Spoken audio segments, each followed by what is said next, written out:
Hello, wonderful people from the internet. So, welcome back to the video. If you're new to the channel, just know this demo was being published on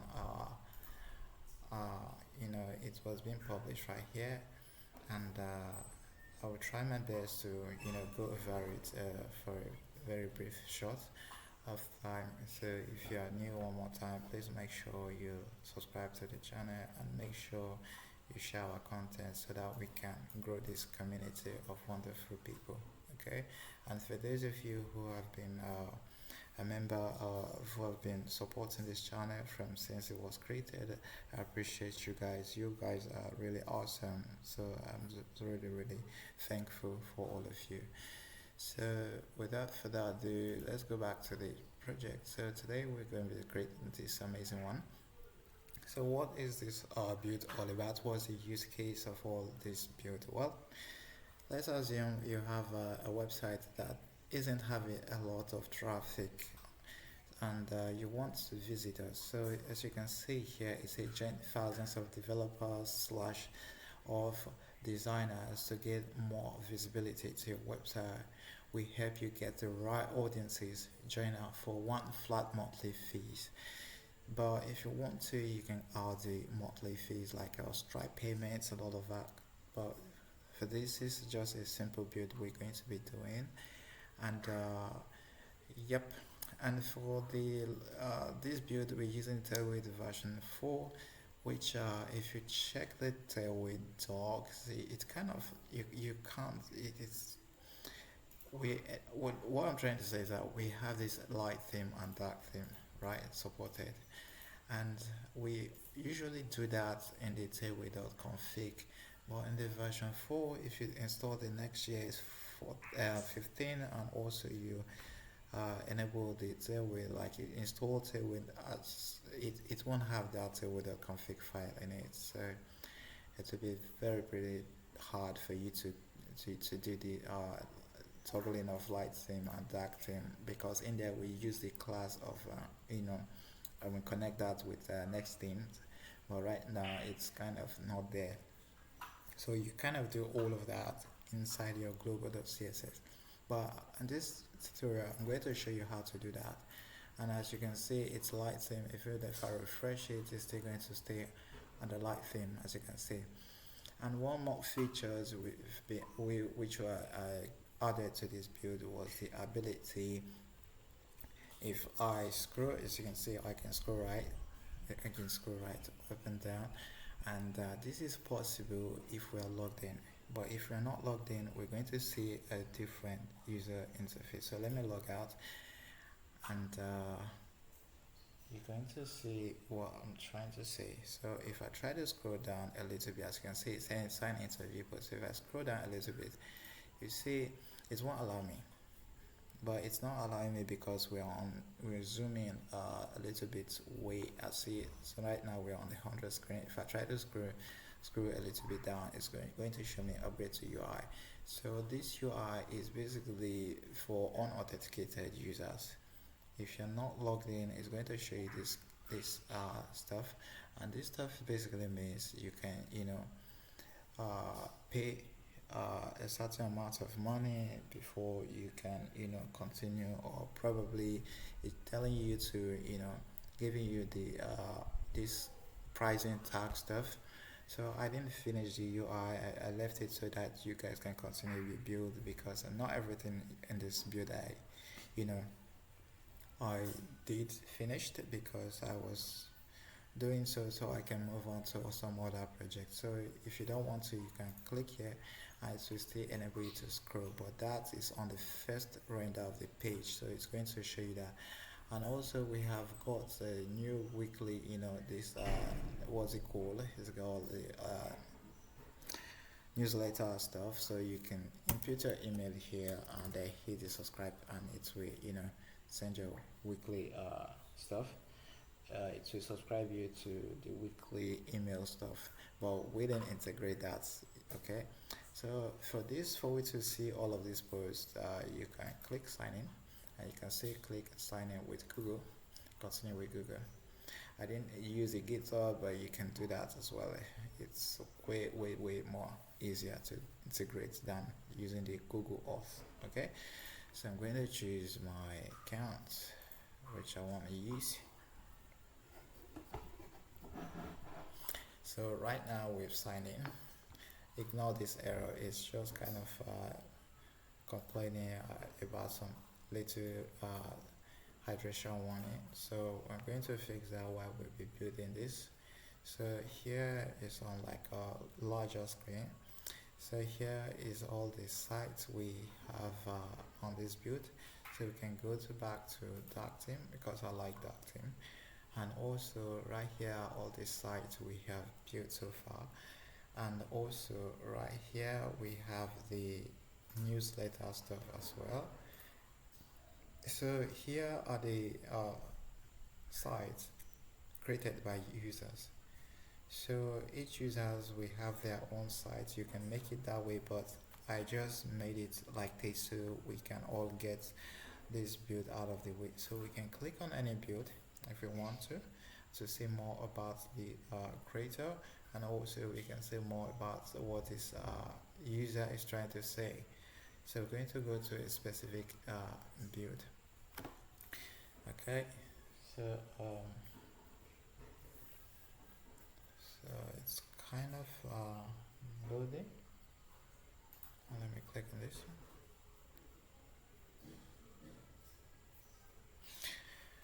Okay, so believe me, on production it's way faster than this.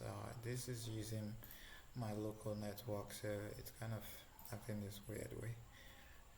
So here is this specific build ID, whereby we can see the content. You can, of course, you can write way longer content than this if you want to. And the type of this site is built using the Next.js or probably with other stuff. And also it was published 2 hours ago. So on this one, this is we don't know what this site is all about. You could have make a lot of details if you want to, but this is a demo stuff. So since we don't know much, but we can visit the site, right? So let's click on visit the site. Voila, see, it's a Canvas website. As you can see, it's Canvas, right? Okay, so so this is what it's all about. It's a Canvas site, so we can actually go back. We can actually go back to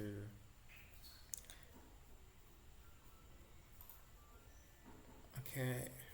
So we can actually go back to the website. Pardon me, I use the next link to create that tag. That's why. But if I used a tag, the normal HTML a tag wouldn't have built this way. But I think here I use the normal HTML a tag. So if I click on this, it's going to open another new tab. As you can see, it visits this owner of that site. If we go back to the home page and click on this one, the Canvas one, we can click on it, the creator.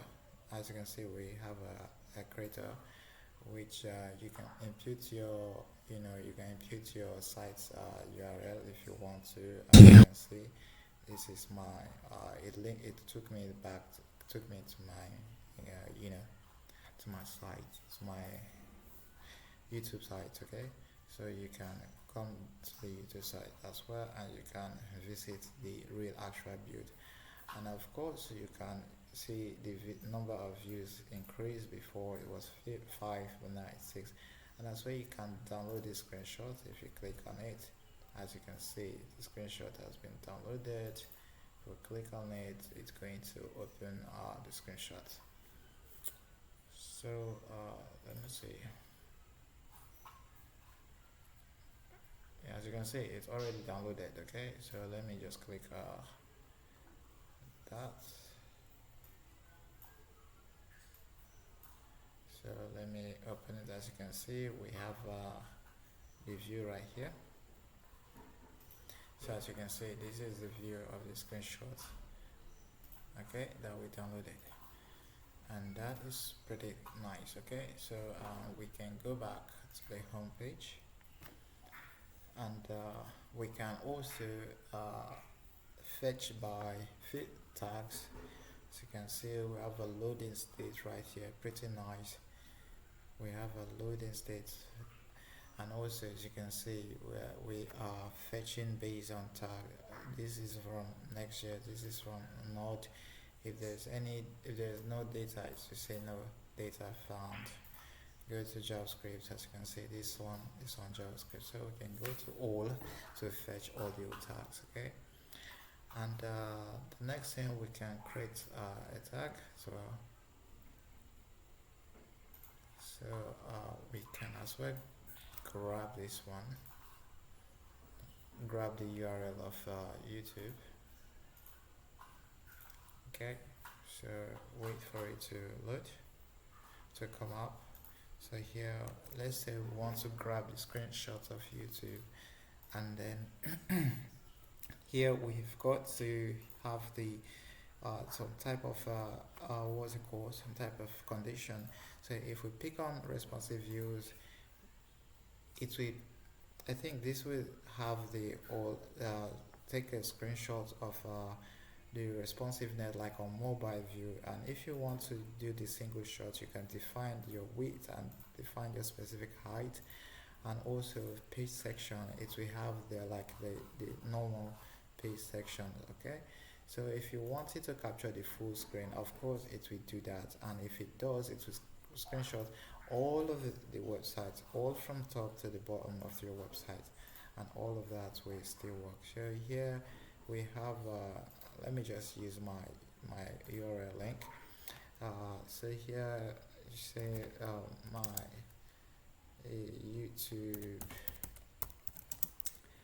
my large audience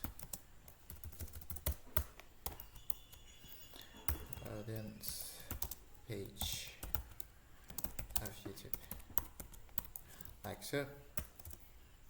So now we're going to select a category. So right here we have React, we have Tailwind CSS. So let's just select Tailwind CSS, and right here we say very welcoming community. So we can post it. So you can have way longer description of your site and what it does, like more like the about of the site right here, and also you can choose the URL. So if it's successful, we are going to be redirected to the home page. Okay, but if it is not, and then we know there's an error, so we'll throw some errors. Okay, as you can see, it was successful. And now we have our stuff right here. This is a YouTube homepage. As you can see, this is YouTube. Okay, and also we can see the view this one. We can visit it if we want to. As you can see, it took me to YouTube. Okay, so we do not want to watch YouTube.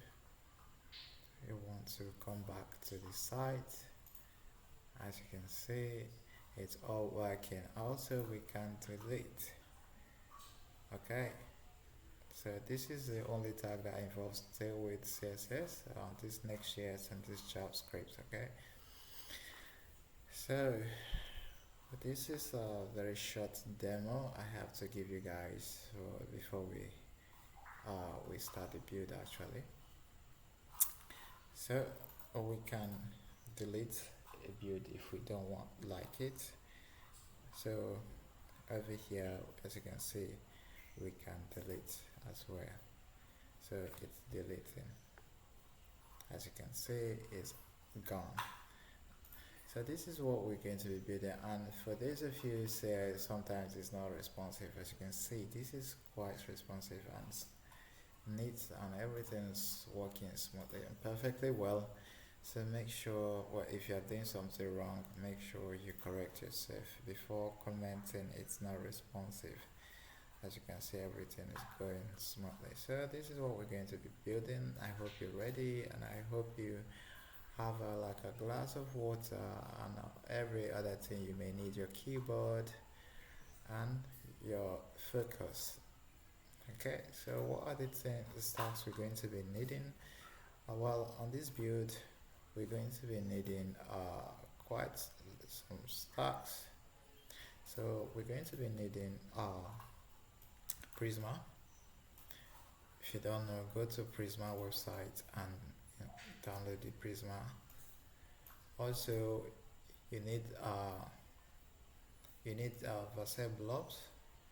So go to vercel.com, sign in, make sure you have an account, and then make sure you install the npm install Vercel blob, and make sure you install Lucid React, make sure you install NextAuth, make sure you install Puppeteer, this one, and make sure you install ShoeStamped, and make sure you install UUID. So these are the packages we're going to be needing for this build. Okay, so let's get started. Okay, so this, I'm going to run this on another server, npm run def like so,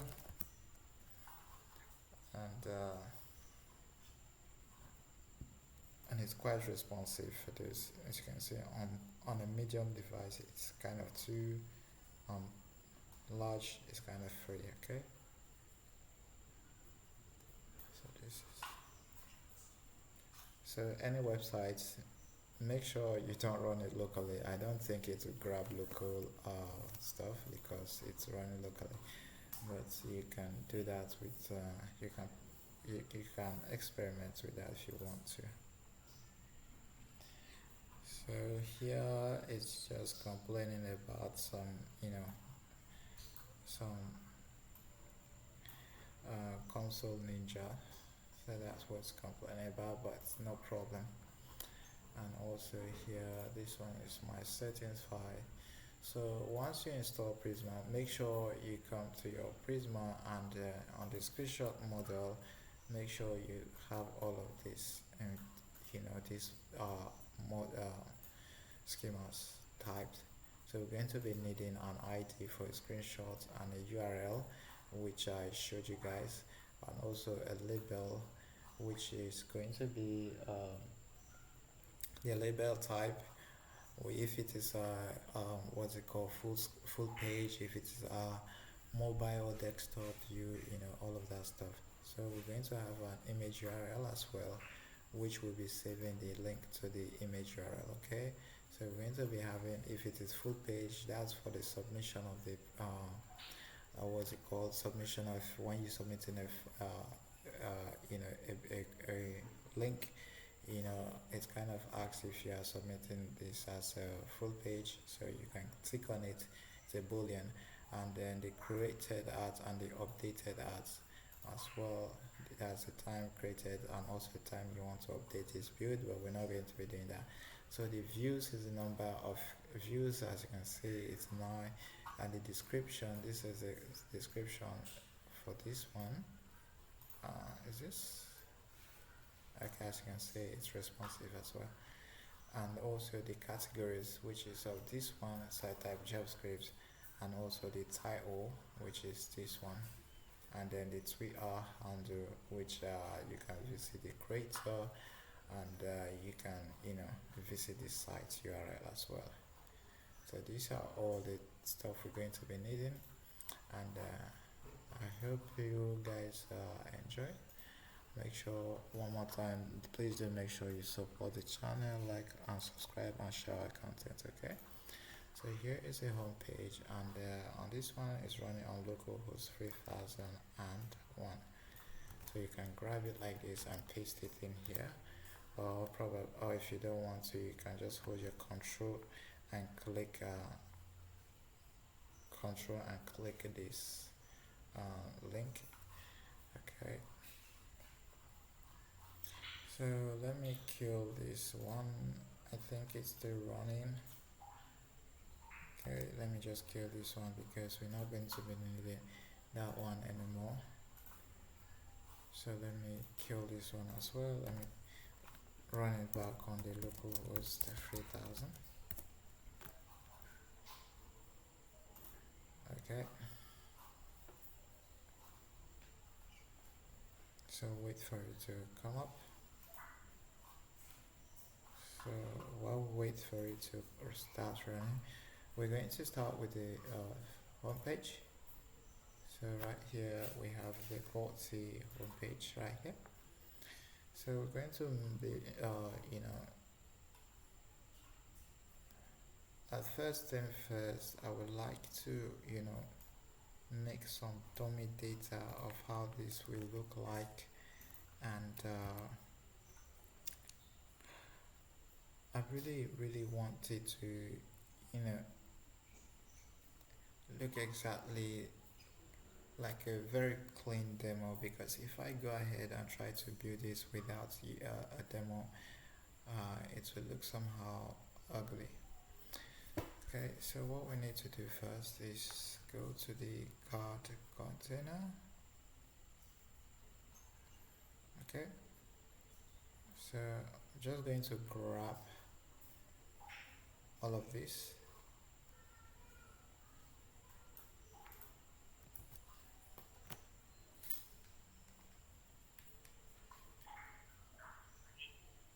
Yep. Uh, uh. So hello guys, welcome back to the channel. So today's video, we're going to start with the home page. As you can see, this is a very blank one. It's a blank screen as well. You see there's hydration stuff going on right here as well, so that's nothing. So first and first, for we to do something, as you can see, it's kind of I made this to be it's returning a H1, but right here, as you can see, it's returning home. So one thing we can do is go to the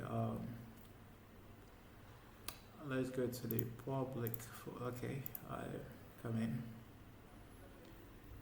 So right here we have our styles. So make sure you have this XLP to be 10, XLP top to be 0, and AL on a large screen. Make sure you have the padding to be 8, and also on a larger screen padding top to be 0, on a medium padding to be 6, left to right, top and bottom. And also make sure you have the padding top on medium device to be 0, and on small devices make sure we've got a padding of 4 pixel.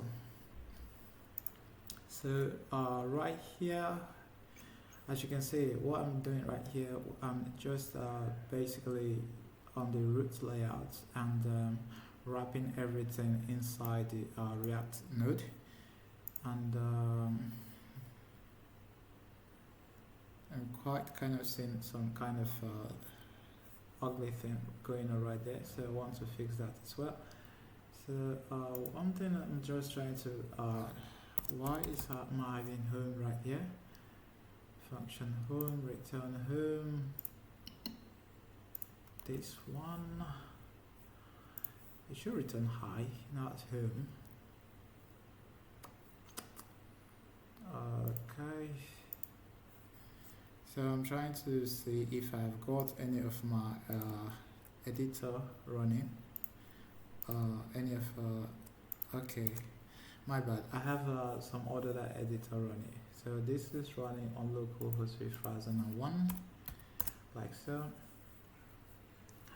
So I was running some other on some other server. So right now I just killed that one. Okay. So we wait for it to. Okay. So as you can see, we have our high right here, and everything is good. So okay. So first thing we are going to do is make sure we come up with some markup.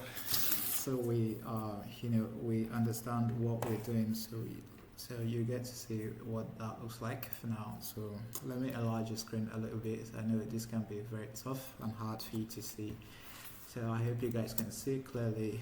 Okay, so here I'm going to give it a class name, give it a margin top of 5, give it a type of grid.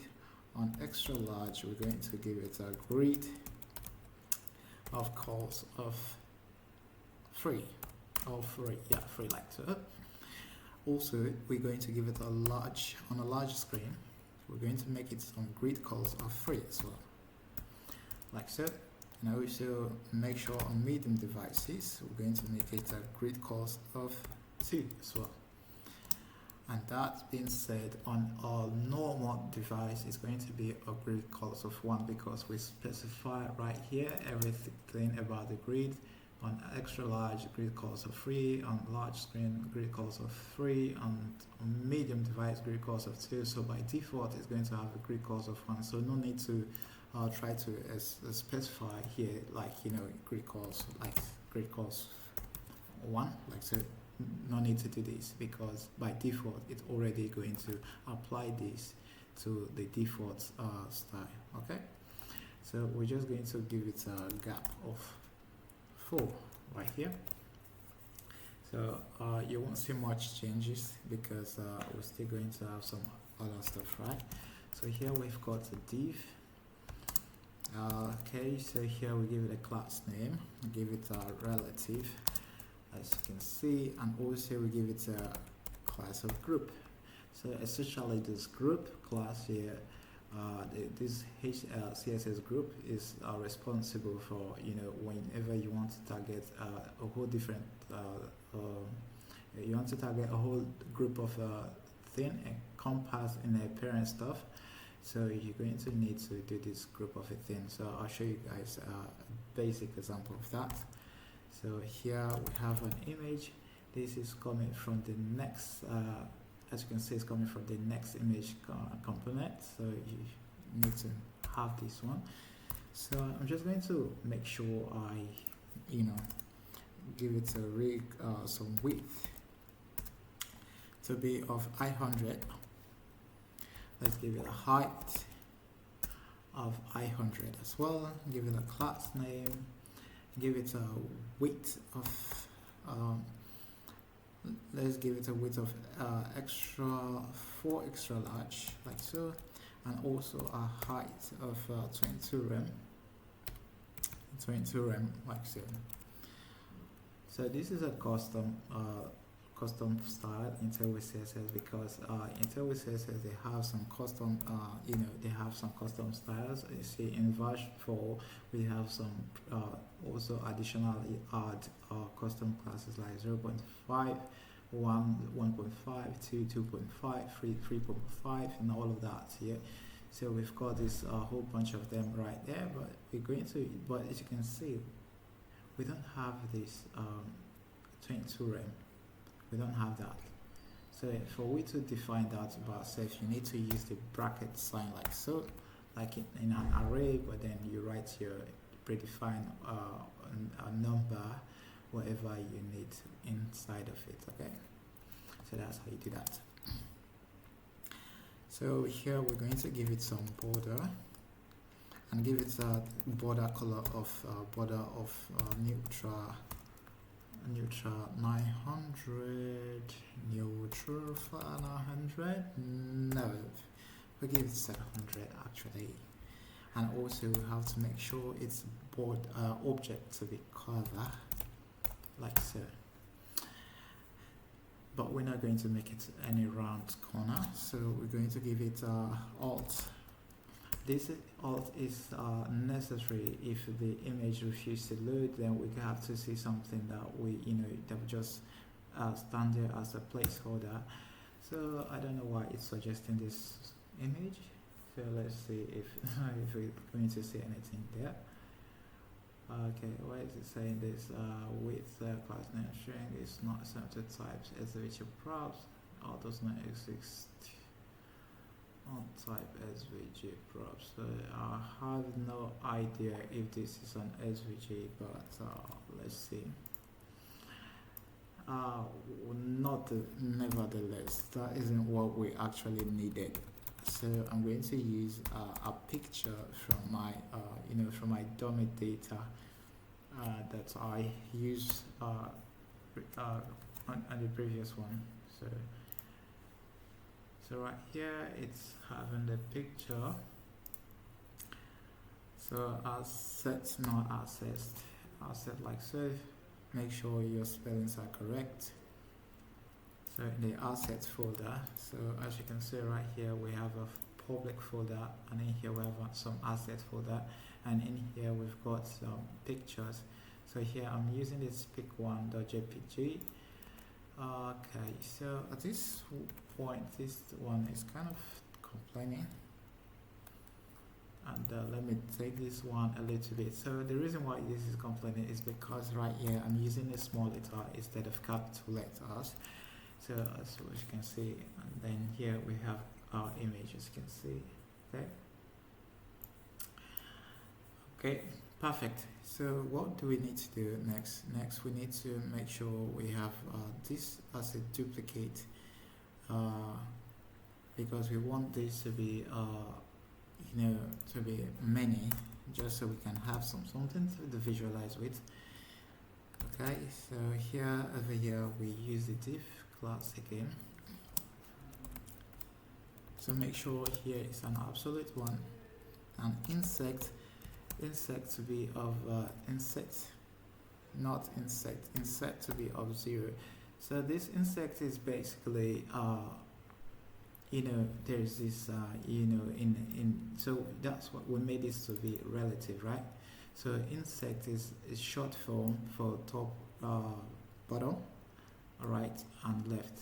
So instead of we doing like left to be 0, right to be 0, and bottom to be 0, and the top to be 0, that kind of thing. So instead of we doing that, so we just make sure we have the insect right there.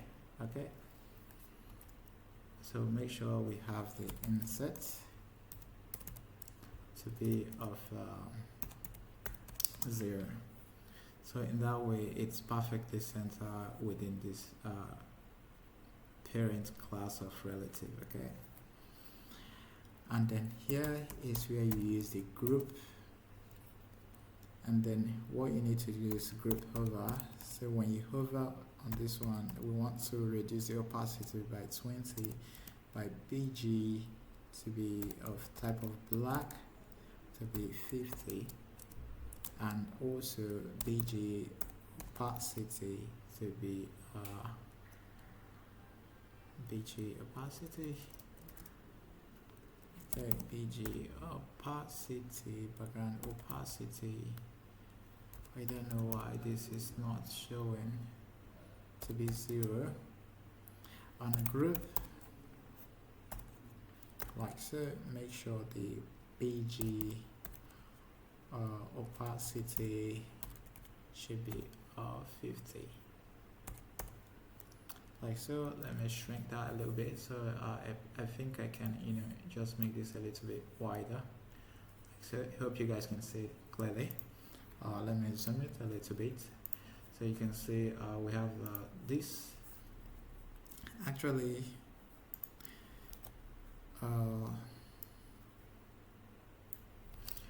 so let me grab it and just fill in the style because it's a little bit longer. So as you can see, absolute insect to be 0, group hover should be black of 20, and also on BG opacity, so the background opacity should be like 0. Group hover, when you hover on this, the opacity should be 50. Then transition, and a small transition, also a duration, and also what's it called, the transition styling way of transiting should be easy and out, and we want to give it a flex, and also item to be end, items end. Okay, so right here we have the name. So this is all what we're going to be when we hover on this. This is what's going to be happening. So if I hover on it, as you can see, it's let me zoom in a little bit. As you can see, pretty nice. Okay, so we want to duplicate this quite some number of time. So as you can see, we have it right here, so let's duplicate it. So this is one right here, so we can duplicate this again. So we have another one right here. Okay, and we can duplicate it again to make sure it is free. Okay, so we just want it to be free.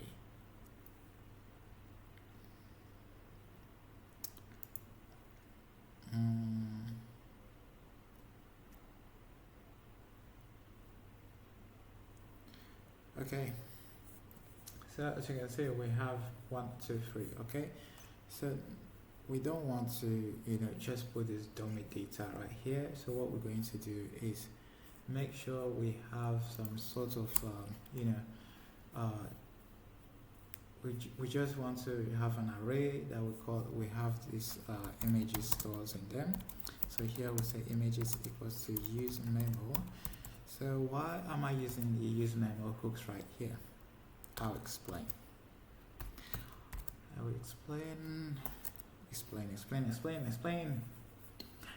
So we explain everything. Okay. So use memo, make sure you import the use memo right from React, and make sure it is on the use client. Okay.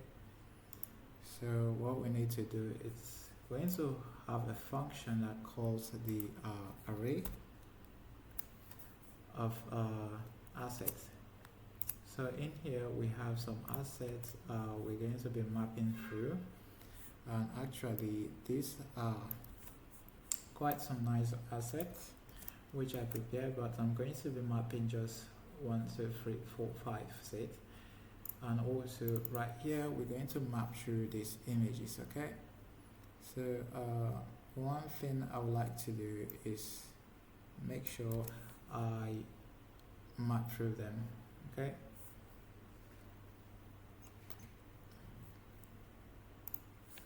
so right here we have our div, and the next thing we are going to do is make sure we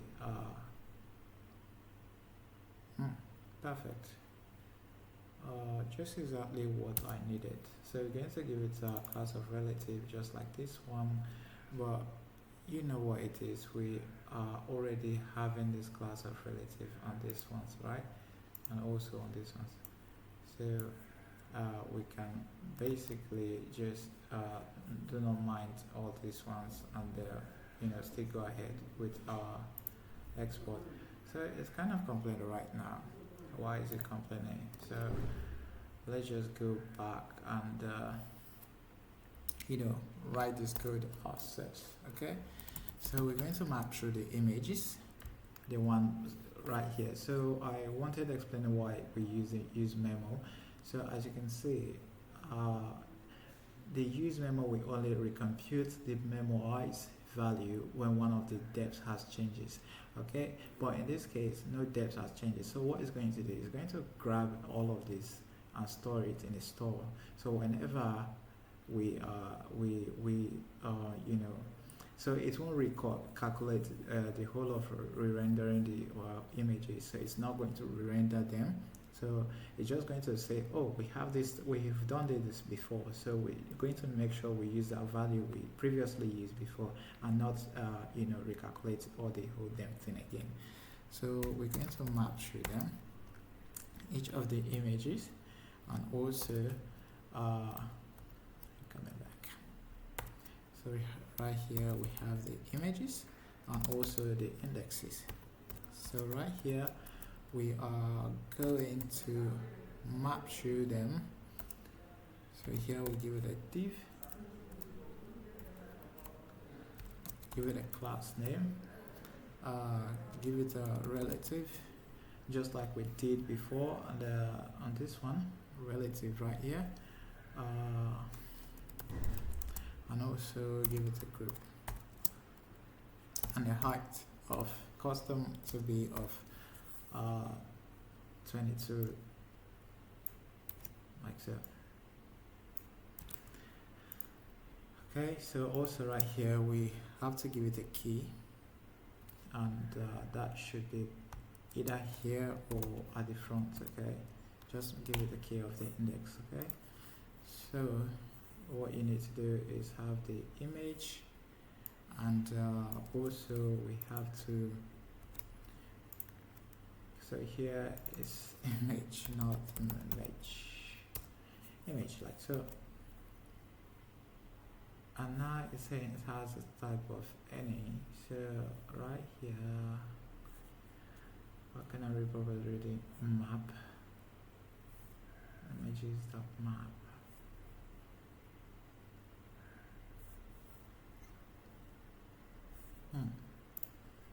Images of map. Constant images equals to use memo. We're using this use memo right here. Const use memo from React of function the course.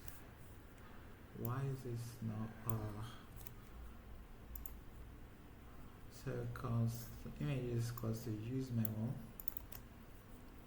and then right here we call a function that calls the array and give it an empty dependencies. Okay, so that's how you do it. So as you can see, this is what you get. A nice looking boxes, right? So I think it's getting way larger, way larger. So as you can see, we've got this nice one right there. Okay, so we can, just clean these ones up if we want to. As you can see, we have just nice ones right here. Okay, so that's done for that. So the next thing we need to do is make sure we go to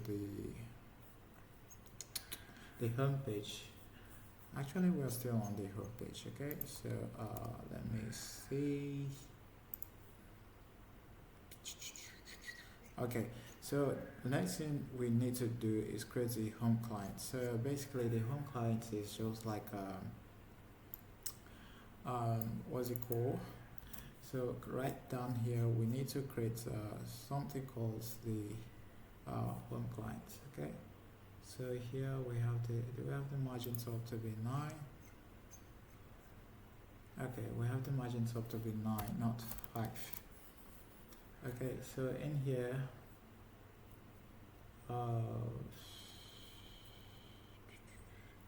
so right on top of this one, I prefer to have a notative like so. Okay, let's just make sure it's a React fragment actually, not a div. So right here we need to create the what's it called, home client. Okay, so right here we have got to copy that one and make sure we go to our component. Let me make this a little bit bigger. As you can see, it's a little way bigger than I thought. So make sure you make this a little bit way bigger. So in here we've got to create a component in our app. Okay, make sure you create a component.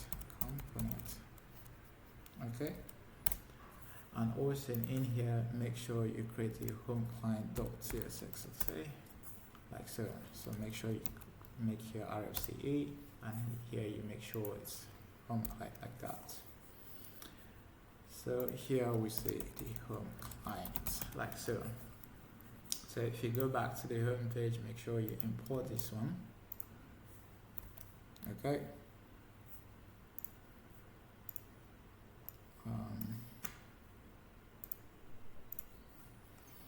So make sure you import the home client, and then in there you go into the home client component. So in here what we're going to do, this is going to be amazing.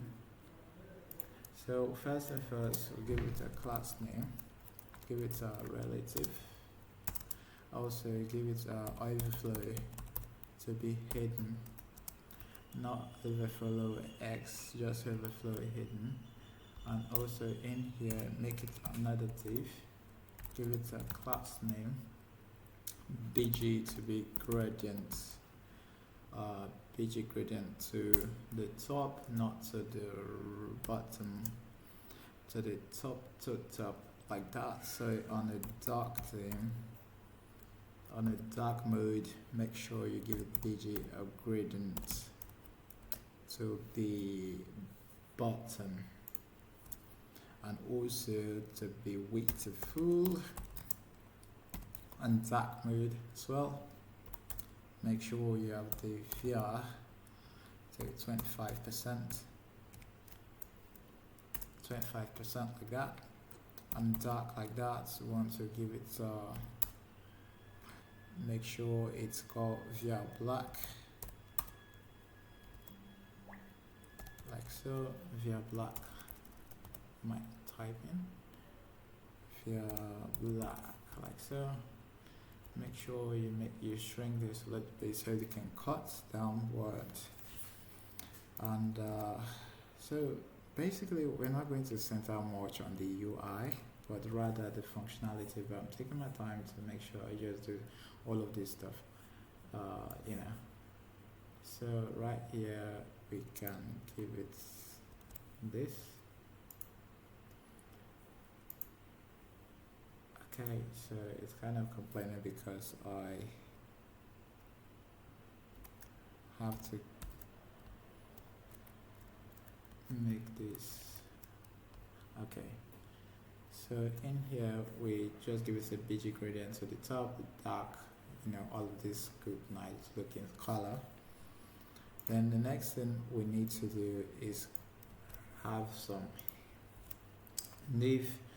Make sure this is absolute and give it z index of 2. Make sure it's a width of full. Make sure to have a div in here and it's having a class of flex, gap of x to be 5, items to be center, width full, no scroll. So this no scroll is a custom style we made from CSS, and I'm going to show you guys that. So if you go to hide scroll bar,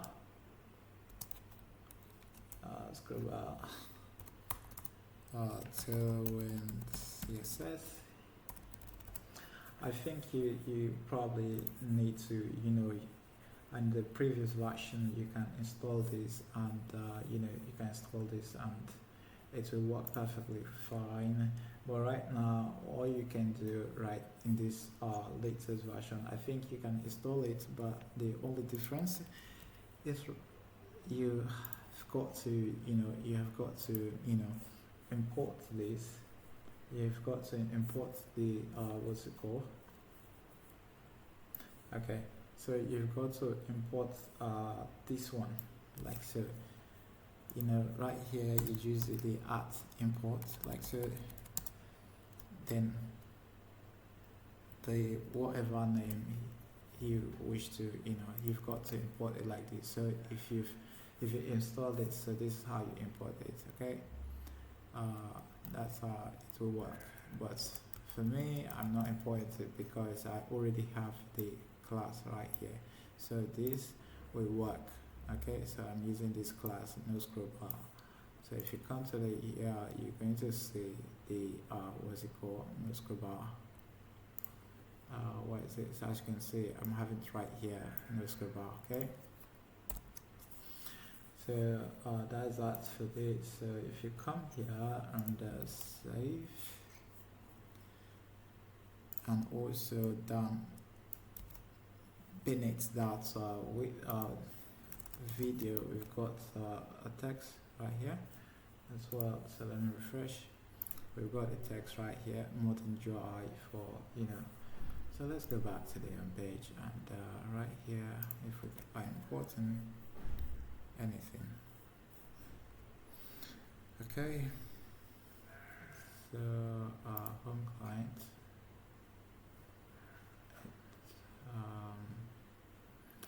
So we are getting our videos. As you can see, we have our videos right in what's it called? Let me close this one. we're getting the videos in our public assets folder, and you can see we have a video right here. Okay, so if you're wondering, that's how we get our videos.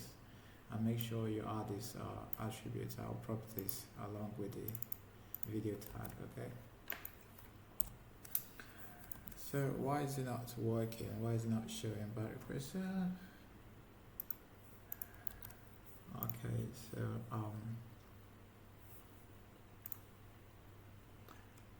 so we should be seeing something in our home page, home client. Okay. Okay, we should be seeing something, but right now we're still not seeing anything. Why is that? Okay, so we're calling this, and also we can turn this into a use client as well, but for now we're not doing anything resulting to the client actually, but let's have it here. Okay, export default, did I from components, client. Okay, so then we need to have some paragraphs underneath the H1. So let's see why that is not working yet. Probably we need to make this a div, and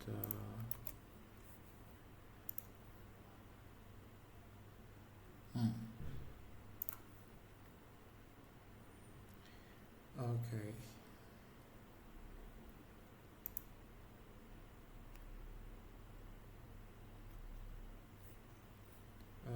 Okay, so this is not working right now. This is because I'm having this one right here. Okay. Okay, so I'm kind of breezing through my codes right here, but trying to see why that's not working. But let's get the class of Magenta up to be F9. Let's see if that work. Okay, that did something. Why is my home client not working? Overflow hidden relative. Okay, video. And we've got the H1. Export default home client.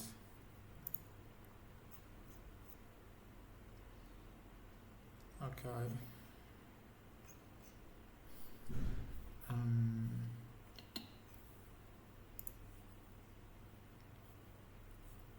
So let's see if this is our fault. So let's say overflow relative. Let's see if this is working. Let's just type like H1, H2, say hello. Alright, so as you can see we're having a hello there, so definitely it's working, but we need to see something. Okay, so back in our home client,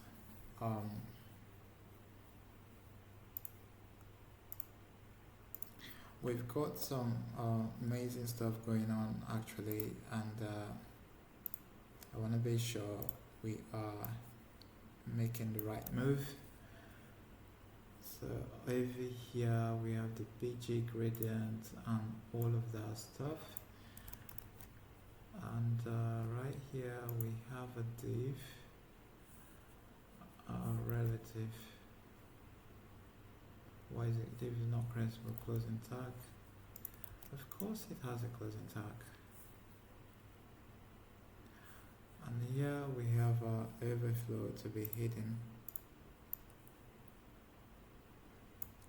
Alright, so let's see,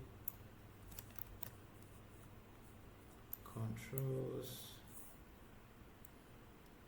Oh my god, I think it's because haven't been, I haven't been closing a tag lately. So we have this one and this one corresponding. Okay, and why is our video not playing?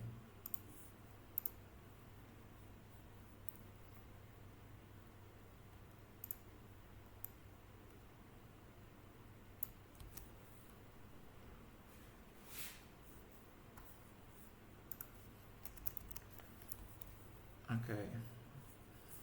Okay, now we have our videos right here and they are playing. Okay. So the next thing we need to do is have a form which absolutely does nothing. So I'm just going to grab this, So here is our div. Right here, we're going to paste our form right here. So I'm going to explain. So I'm giving the class, the normal HTML form. So we're giving it a padding of 1. Also, we give it a medium screen. We give it a width of 80, and the match top to be 2. Flex item center dark. So we have the background color to be 800, neutral 800, and also on background color of neutral of to be of type of 200, because this would be by default the background color, and here text neutral of 300, and also here is height of 10 and rounded of empty, and also right here we're creating a custom search icon which we are going to create shortly. And also right here we're going to have a button. Now what this button does is going to be the one that toggles between the newsletter fitting, but you get the point. So what we're going to do is this. Now we're going to grab, we're going to go to the what's it called, we're going to go to the this is creating more trouble. So here, first of all, we're going to create this icon dot search. Okay, so where are we going to create this one from? So we're going to create a folder, and that folder we're going to name it what's it called, we're going to name it shared. Okay, not inside this component. Make sure you come out of the component. Okay, and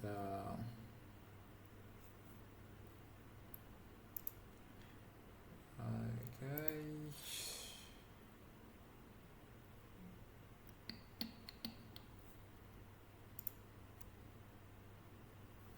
so make sure you come inside the component right here, and make sure you have a folder named shared, like so, and in here inside the shared, make sure you have what they call the icons. So make sure you have inside the shared, like so. Make sure you have icons.css, like so. So in here, I'm just going to grab all the styles of, I'm going to put this all in the GitHub, but basically let me explain what it does. So we're importing all this from Lucid React. Also, we're exporting the type icon to be the types of Lucid icon, as you can see right here.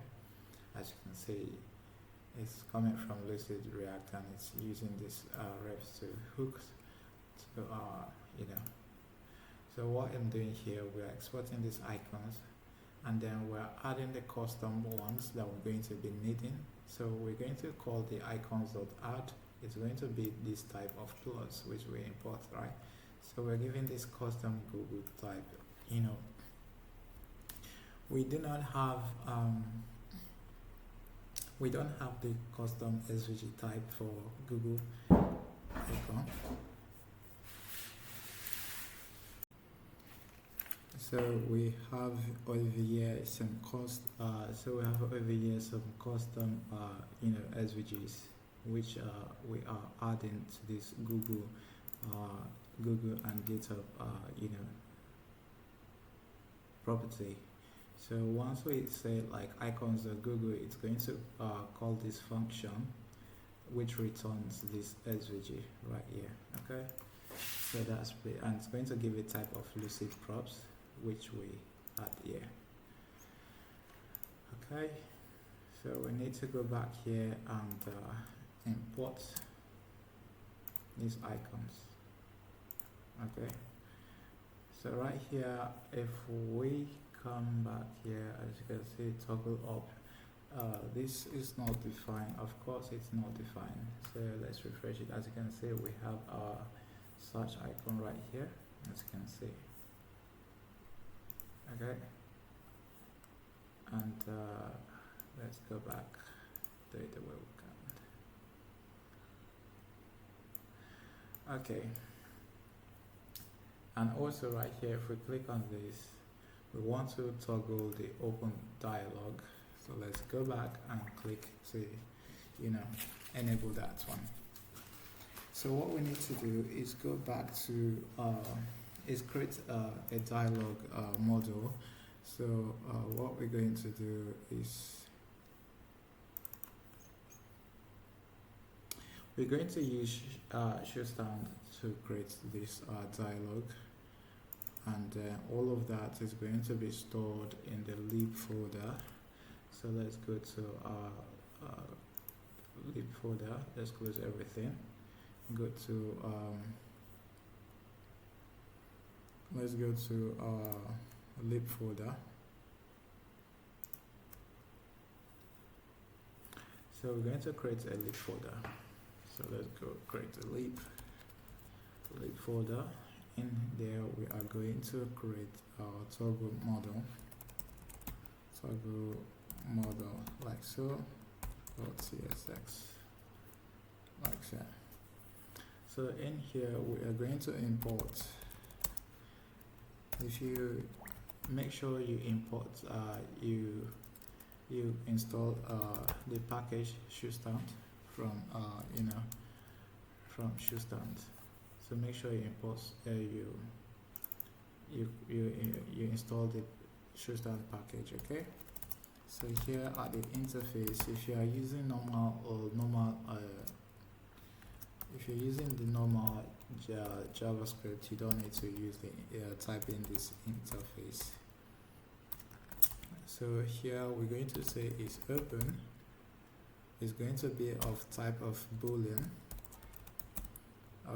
Okay, and also is open, and then we're going to have export const. So this is like a store. If you've used something like Recoil and Jotai, so this is like a store. So here we're saying the use model provider equals to create, and in this create we give it a type of toggle model like so, and also we give it a set like so, and we call in a function. We call in a function. So in here we say is open to be false by default, and toggle open, which is this one, toggle open. We are going to call it right here, toggle open. It's going to call a function passing the set, and then in here we call in set is open. Of course we can toggle it so it to be open and true, but I want to create another one which will be responsible to be of the type to be of close. Okay, so it's open to be of type true. So why is it complaining? No, I should be doing this function actually that calls is open to be true. Toggle is open. So what am I doing wrong here? Okay. Okay. Why is it complaining? Expected that like so. So here what we just did, we declared a type to be of this toggle model, and right here we give it a crate after which we picked we got from the crate, and also right here we give it the types, also they match the types right here. So if we do something like is close, so we're going to get the type of error. Let me just call this one. So it's closed. So let me say it's close to be of boolean. Okay, so let me call it's closed right here. So we have so if I type in is closed here, it's giving me an error. Okay, so if I type something else, it's going to give me some bunch of other errors as well, because it doesn't relate with the type. Okay, so right now we are having the toggle open right here, which we define here, toggle open. So we're going to pick this up from the provider, toggle open. So let's say toggle open like so. So in here we're going to come to the model, and first and first we're going to import come here,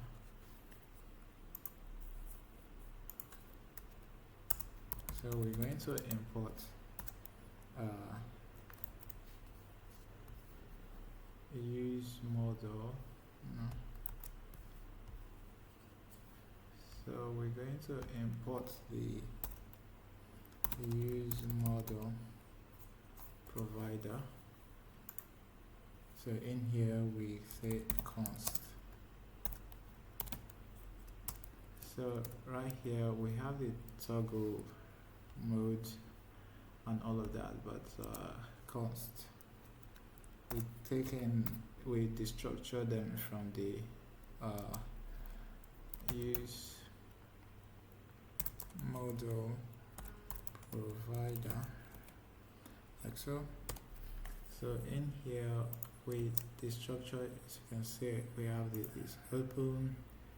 Also, as you can see, we have the is open, which is right here, and also in our toggle state we have to, as you can see, it's not accepting the it's just having this one, but it's not having the second one. So what we need to do, we need to call this one as well, this function, to be of type void. So what this does is the toggle open, it's open the main model. Okay, So the main model, that's what this one opened. Okay, so if we come back here and we try to import, as you can see, we're going to have it here as well. So even if I click on it, it won't do anything because there's nothing happening actually. If I click on it, nothing. So what we need to do is grab a model. So we conditionally render a model, okay, which is something we are going to do pretty obviously. So if I click on this one, click here, I just need it to be in React fragment. So here we're going to give it a condition. If it's open, then we want to call a model. And also in this model, we haven't created a model actually. So let's just create this model like so. So we want to create a model, and in this model we want to give it some other what's it called, we want to give it is open, which would be is open, and then here we give it toggle close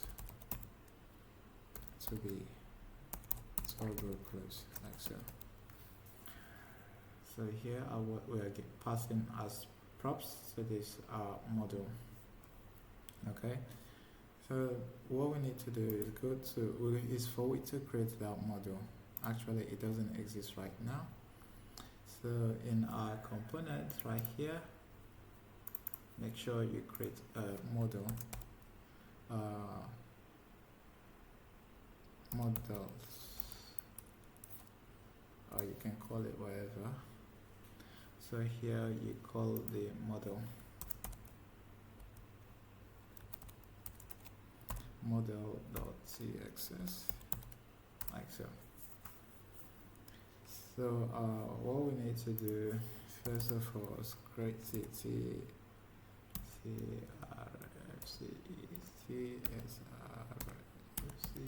like so.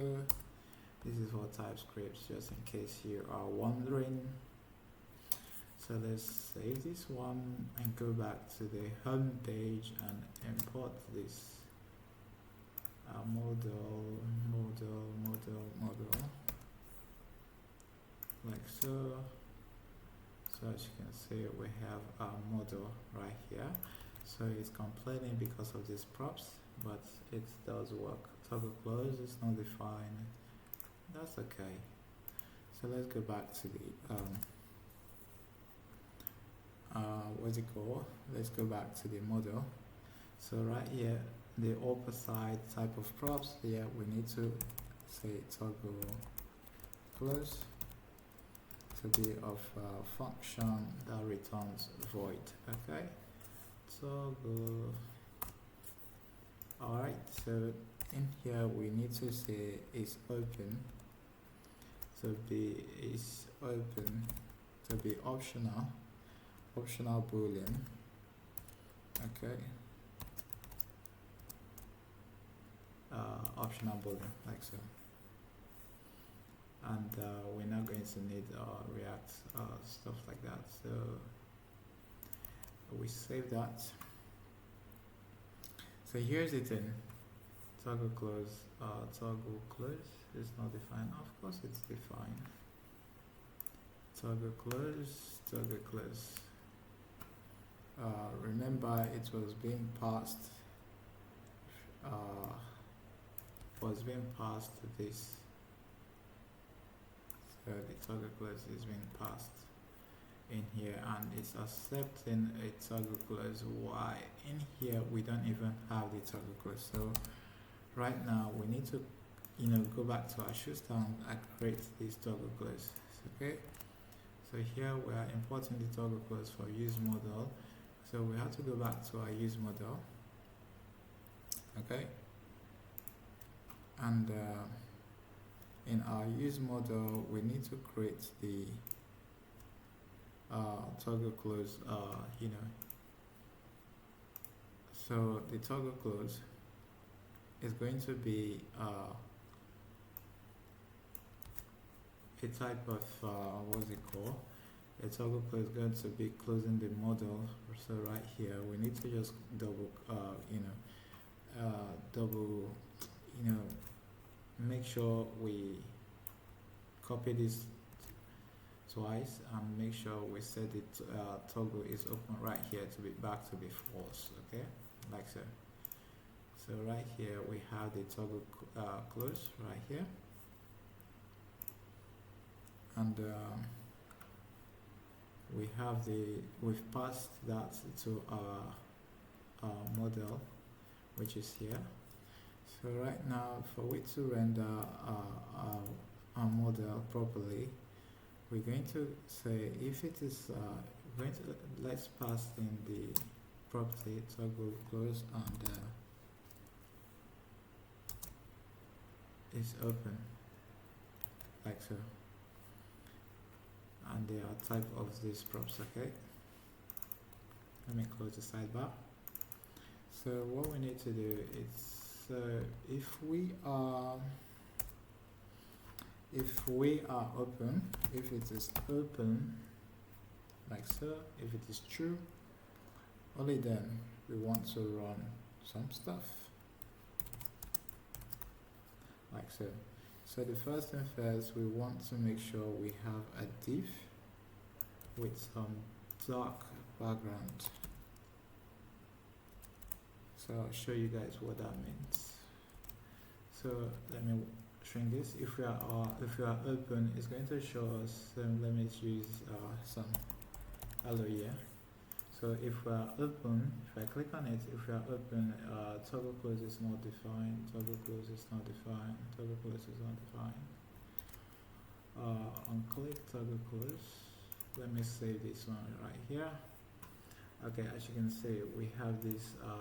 If I click on it, if we are open, it's going to have, as you can see, this is what we have.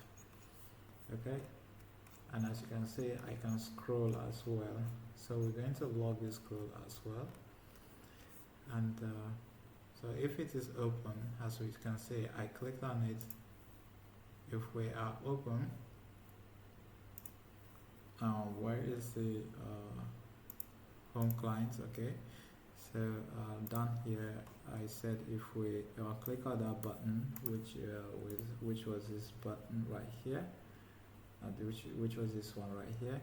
So if I click on it, it's going to call this toggle open, and this toggle open is coming from where the showstand provider, and this toggle open is setting it. It's a function that toggles the is open to be true, and once it is true, it's going to open calling this model. So once it is open, it's going to render these divs, and it's going to render this content. Okay. So the next thing is we need to not waste much time on this styling. Okay, so I'm just going to make sure I fast with this one, and I'll explain what this is doing. So right here, let me close a whole bunch of these ones. So this is where we left off. So here I'm giving a class of relative, and also we're having another div. On click, I'm closing the toggle, which is setting the is open back to false. So right here, I'm giving an X, Lucid. X is coming from the Lucid React. This one. So giving an absolute just so we can station it a little bit to its own direction. So I'm giving it to the far right, 6, and the top, 5. Now we see giving it a border color of 300, neutral 300. Now also we give it to rounded to the full. So let me show you guys what that looks like. Cyan is not defined. That's right. So why are we using this cyan right here? So right to the bottom of this place, this one. So let me just import the image from the next component image, and also the text schema. So let me just wrap this and connect that out as well. So where is this coming from? Where is it? This CN library right here. So the CN library is coming from our CLX. Okay, if you make sure you import the CLX as well, the packages, the package.json, make sure you have the CLX, and also you have the Tailwind merge as well. So these two you need to install as well.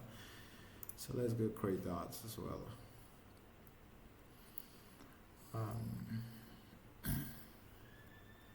So what you need to do is make sure you create a lead folder. In here you need to create a util.ts file like so. Util creates file creates in here. Why is it not creating the time?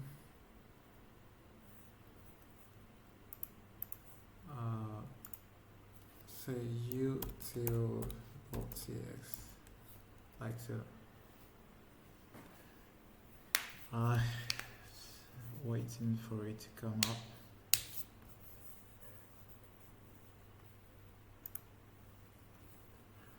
Okay. So it created this util.tx. So what you need to do is make sure you import the CLSX,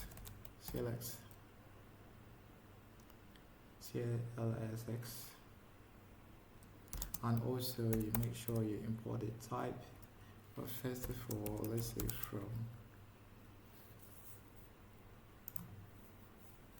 Let's make sure it's from CLX. Command CLSX like so. And make sure if it's just reload your window.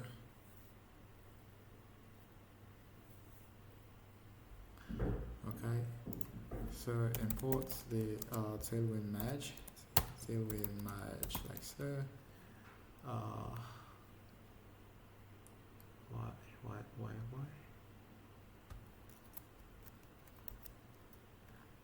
Tailwind merge like so, not merger like so. From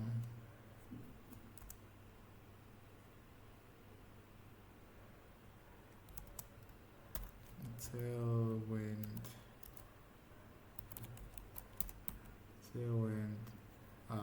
merge like so.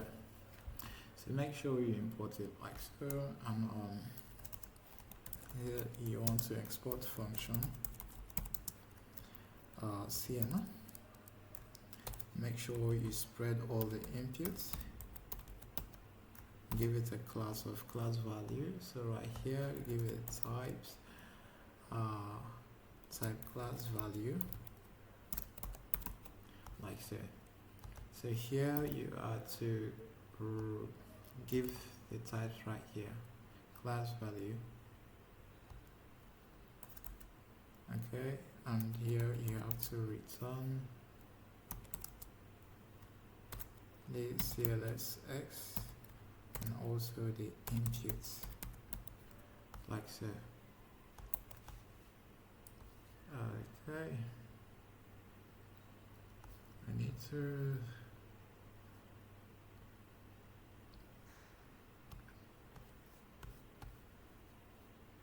type script.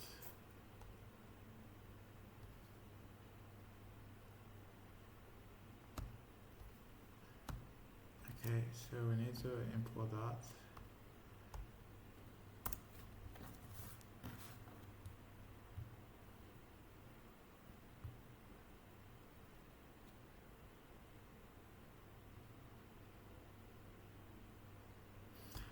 Okay.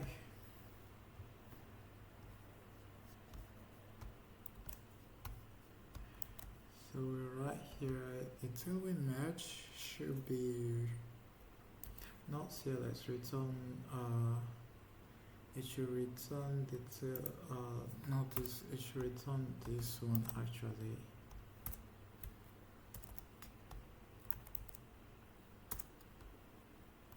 It should return this actually. return till we merge, then select X, then right here, something like this.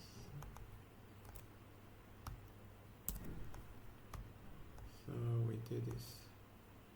This is type of class value, like so.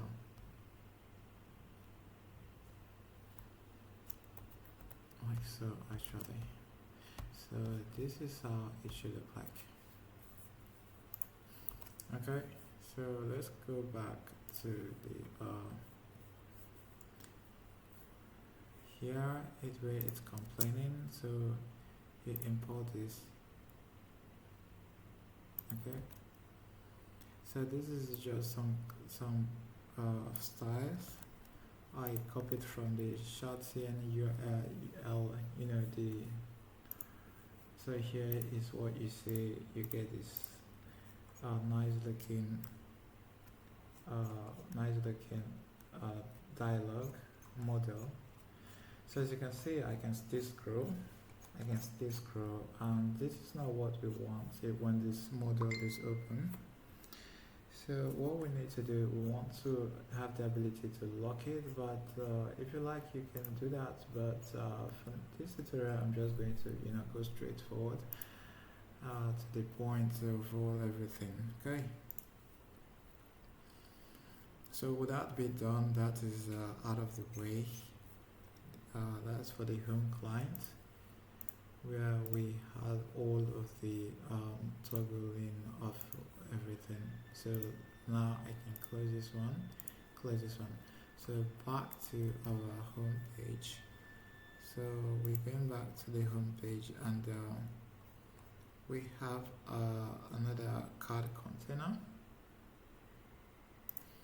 which is obviously everything we had right here. But I'm going to take this a little bit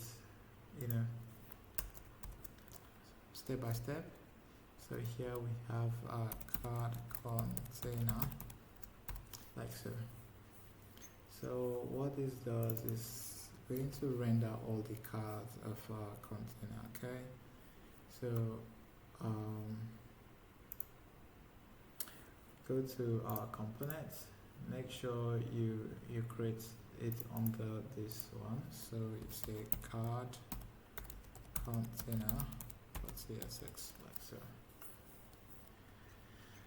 Okay, so the first thing first we are going to do is create our tags. Okay, so I already have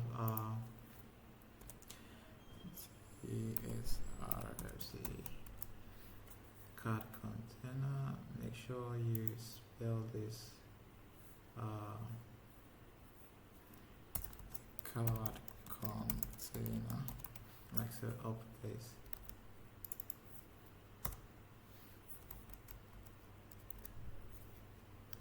Let me see. Card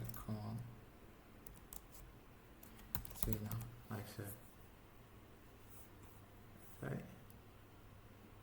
So first and first you need to do is come here, make sure you have your tags. So I have these tags already. You can name your tags whatever you want to. Probably you can name here maybe view, JS, stuff like that, and that should work as well. So the first thing you need to do is create to map through them. So we are going to have this. So let me whack those in here. Okay, let me just comment this one out. So if we come back to the home page and import this, so we should get this. As you can see, we have our tags right here, and this tags right here is having a margin top grid, an extra large of the grid cost of free. As you can see, they shrink. Okay, and also, okay, no, my pardon, I'm referring to the home page actually.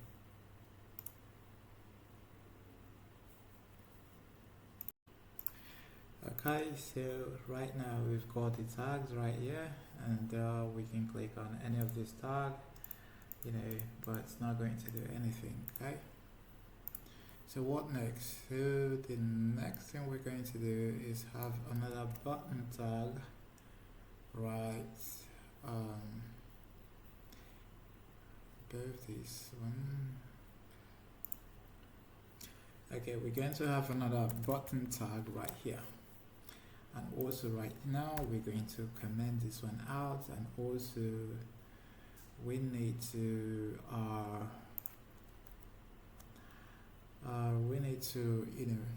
so basically what this is doing is just to select if we are clicking on this one, if it's on this tag, you see it's going to give it a border. So it's what's it called, it's much like what's it called, to control the selected category. So let's do that on time. So right here we've got the const. Let me just grab it. Const selected category, set selected category, like so. And then that is going to be our use date, like so. And by default, so this is going to be either be a string or null. So in here, so come to the top part of your components, use clients, like so. Clients, yeah, like this. So make sure you do that. Selected. Selected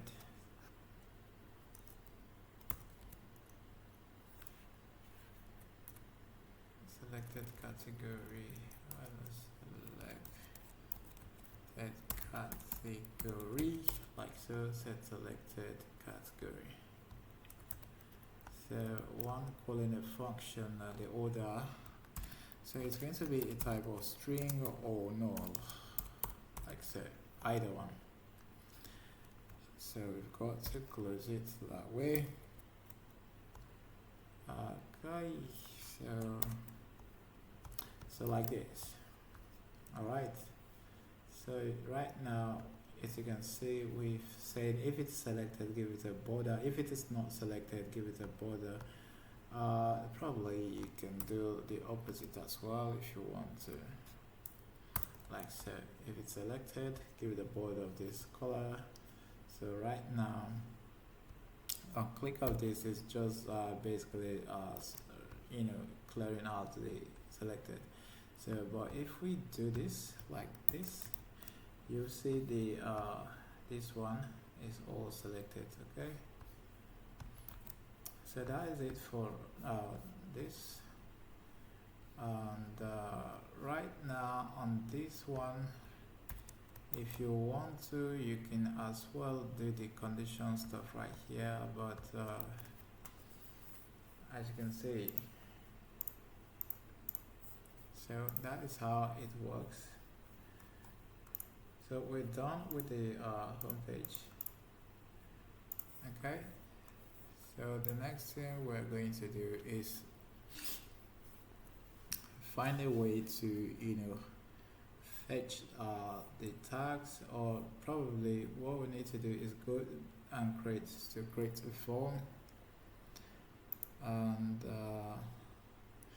before that, let's create the the theme, so we can be able to toggle this whole theme to light mode and dark mode as well. Okay, So what we need to do,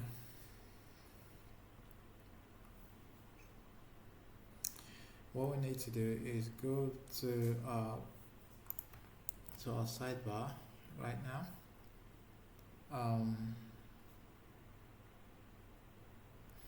We need to create a some provider right here, like so. And in our provider, we need to create theme toggle.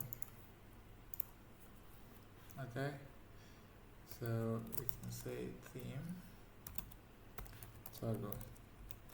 I don't know if it's toggle .css.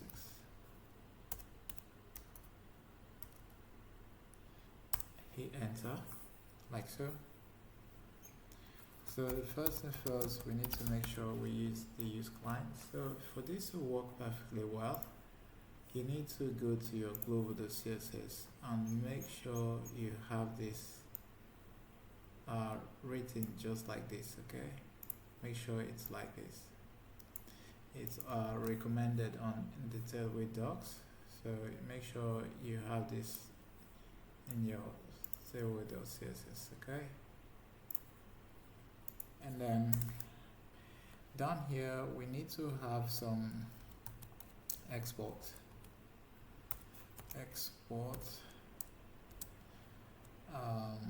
function. So by default I wanted to make this I wanted to make this a little bit like, you know, by default I did want to make this use the next themes, but there's no way for me to make use of that. There's no way for it to work, so I just couldn't find my way around it yet, so maybe some other time. Okay, so set up with this. So right here we're going to return a div. Let's say h1 return. What is this? Like function, like so. Okay, just core h1. So this is our theme toggle. There you have it, and we are done with this component. So with this you can, you know, you can do the toggling of light mode and dark mode. Okay, joking with you. Okay, so what we need to do, we need to create some state for the dark mode, also for the light mode. Okay, so here we say const dark mode, and then set dark mode. React.use states. As you can see, you can make it what's it called, light theme or dark theme, but let's import use state rather, like so. So this would be a function, like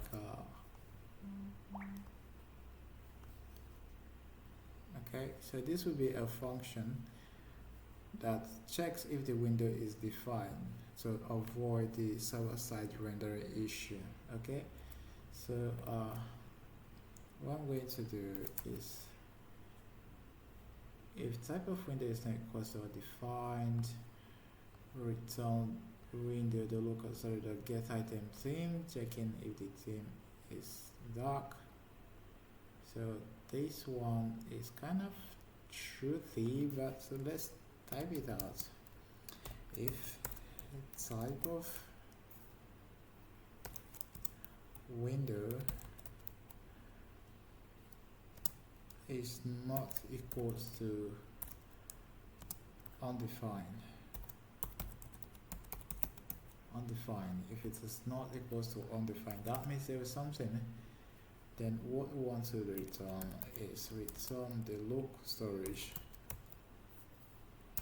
local storage dot get item like so. So we're grabbing the theme which we save the local storage stuff with. So if we go to our inspect right here, if we go to our performance or memory or application, so here is our local storage right here. Okay, so if you click on the local storage right here, as you can see, we have the keys and values right here. And if we session, so right now we are not having anything in the local storage, but right here is going to have a key of theme, which we are is going to have this theme as a key. Then the value is going to be whatever we set it to. So it will grab it, to grab the key, and also it will check it if it is equal to dark. Check if the value is equal to dark. Okay. So right here, if it is, so it's just going to return. If it's not equal to that, then it's going to return false. Okay. So down here, you use the use effect. Okay. So if it is dark mode, so it's going to return the value like it's right here. If it is dark mode, okay. If it is dark mode, like so. Document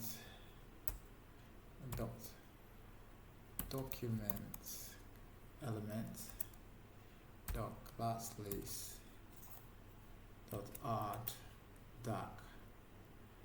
Okay, then we set the local storage. We set the local storage dot set item dark. Set the theme to be dark, like so. Otherwise, we document class list that remove the dark, and then you set the theme to light. Then the only dependencies that's going to be changing afterward is the dark mode, like so. Okay.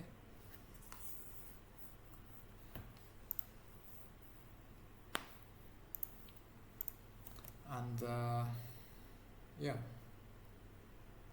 and then what you need to do is you need to return what's it called, the theme context. So over here we've got to define a theme context, and so let's go back so we can be able to share this within our other layers of interface. Theme context. So here, theme context type. Let me just theme context type dark to be of type of boolean. If it is dark, boolean. Also set dark mode. This is of type dispatch, reactor dispatch or reactor sets. Okay, this is just the type I'm looking for. Set dark mode, not mode. Set dark mode, like so. So over here in what's it called, the theme context, we are going to make sure whenever we are creating the context we pass in these types. Okay, so here we say const theme context, supposed to create context.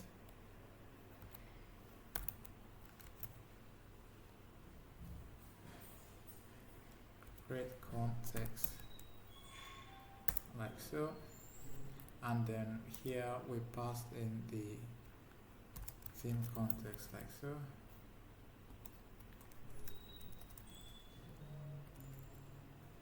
Theme context type like so. So right here you pass the theme context over there, and then from there you passed in the what's it called? Okay, so you use the create context. Make sure you import not from Vim. What is Vim?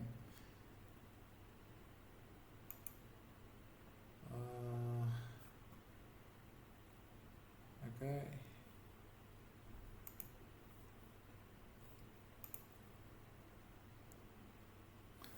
Okay, create context not from Vim but from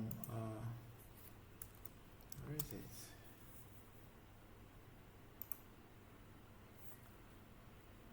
Okay. Make sure you import the create context from what's it called? From React create context. This import this from here. So just delete this one. Make sure you import the create context from React, okay? And so it's either you're going to do the create context or you just make it undefined, okay? So right now we have our context, so we can, we can share this globally, okay? So because this is what's it called? This is a component whereby we're going to pass, we're going to like share it within. We're going to share this with a lot of other components. Like we pass in it props, but we're not props drilling. So we're going to make sure we mark this one to be like a layout, okay? So here we have the theme toggle, and let me see, theme toggle. Well, probably I need to call this some other, let me theme. Let me call it like the theme provider, like so. Theme provider function, like so. Let me just call it this, so we can be able to, do a lot of other stuff with it. And in here we have the children, and right here you can do the React read only if you want to, but you can just as well do the React Node as well, okay? And that will work, okay? So after that, what you need to do is make sure you wrap this one. Make sure you wrap it whenever in your local your layout, okay? But for now, let's just finish with what we are doing, then we can wrap that as well. So right here we have what's it called? So right here all you need is theme context dot provider.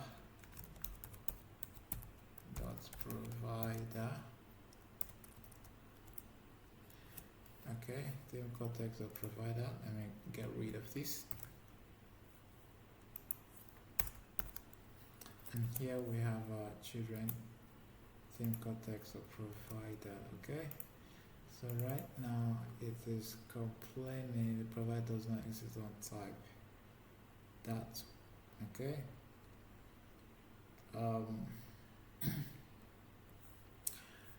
So it's complaining team context. Return the team context does not exist. That must have been the issue. Okay, so it's complaining it does not exist. This doesn't exist. So what might it be we are doing wrong? Create context. Wait, what create context? Okay.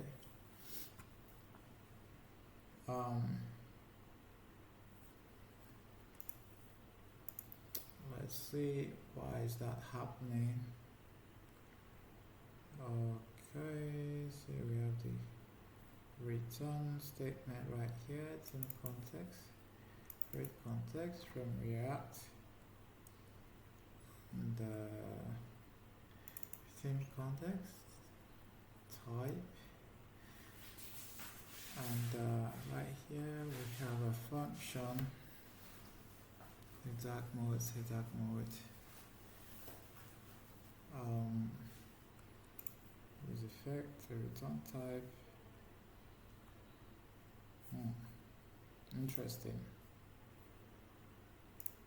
So, what might be we're doing wrong right now? What's it saying? The temporary does not exist or type default value. Okay. So, it's basically trying to untype, okay? So I think it's trying to, use create context. Okay, if type of window is not equal to undefined, return because I get item. We have mounted, so it's going to get it.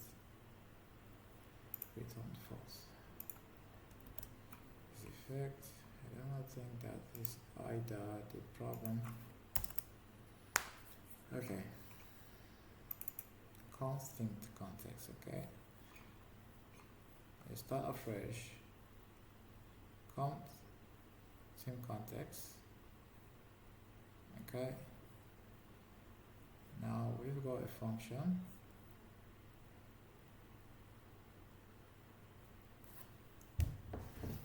Okay.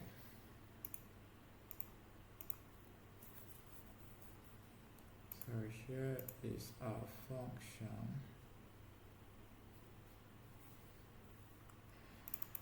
Export cons use that. Why is this? It doesn't exist. Provided the default value team context. No. Create context from React.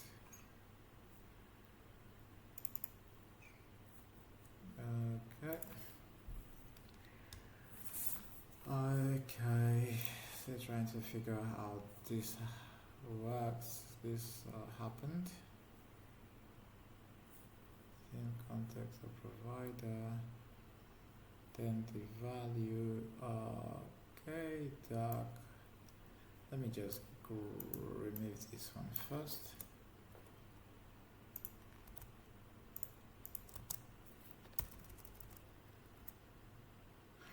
Why is it saying prototype?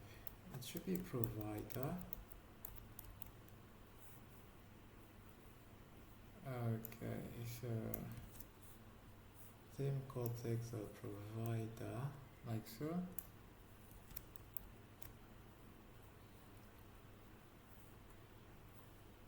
Create context and theme context, dark mode.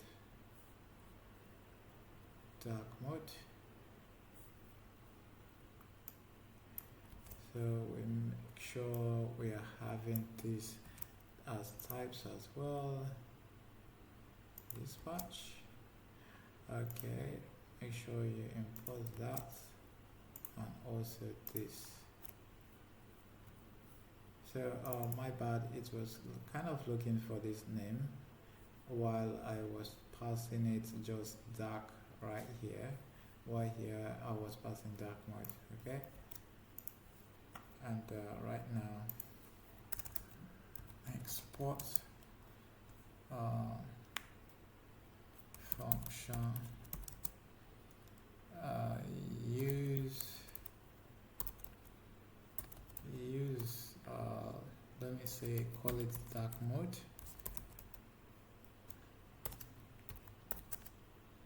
Then right here we say context equals to use context. Make sure you import that from React. Then over here you pass in the theme context like that. Okay, and now you check if the context is equals undefined. If it's undefined, then just throw error. Use that normally, use within theme provider. Okay, you can just use that. Otherwise, just return the context like so. Okay.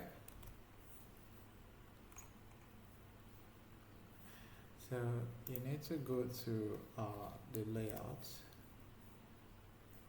this one. So over here you need to import the theme function from theme provider. So let me just get rid of this. Rather I can just like so, and make sure I import it from the theme from the provider theme toggle. Make sure you import it like so, and we won't even be able to see much happening right now, but let's go to the header, which obviously we don't have. Okay, so we're going to create the header component. Go to our component right here and click and create a header.csx like so. Okay, so in our header component we have a lot of stuff we can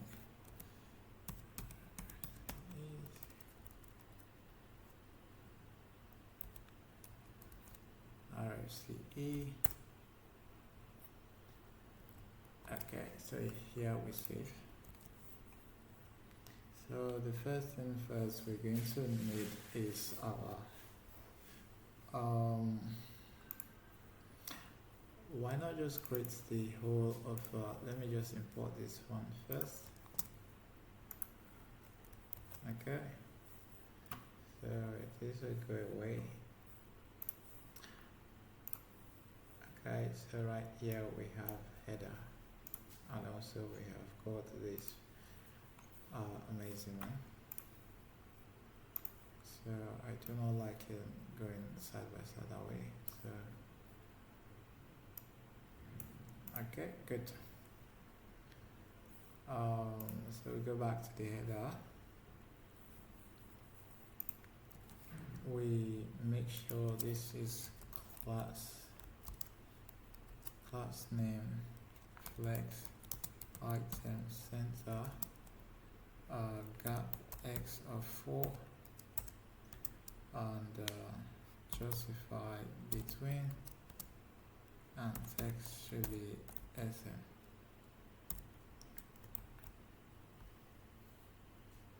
Okay, make sure here is a div.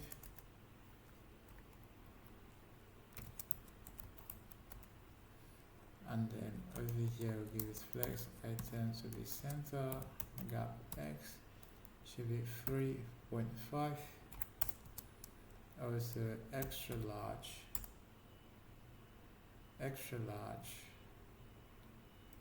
gap should be x of 8. Okay, also on large screen sizes we have a gap x of 5, like so. Then one thing we're going to create right now is some link. Okay, so we're going to have some nav links. So stay with me. So we're going to use the nav links. Alright, like so. And in here we're going to have some square plus icon.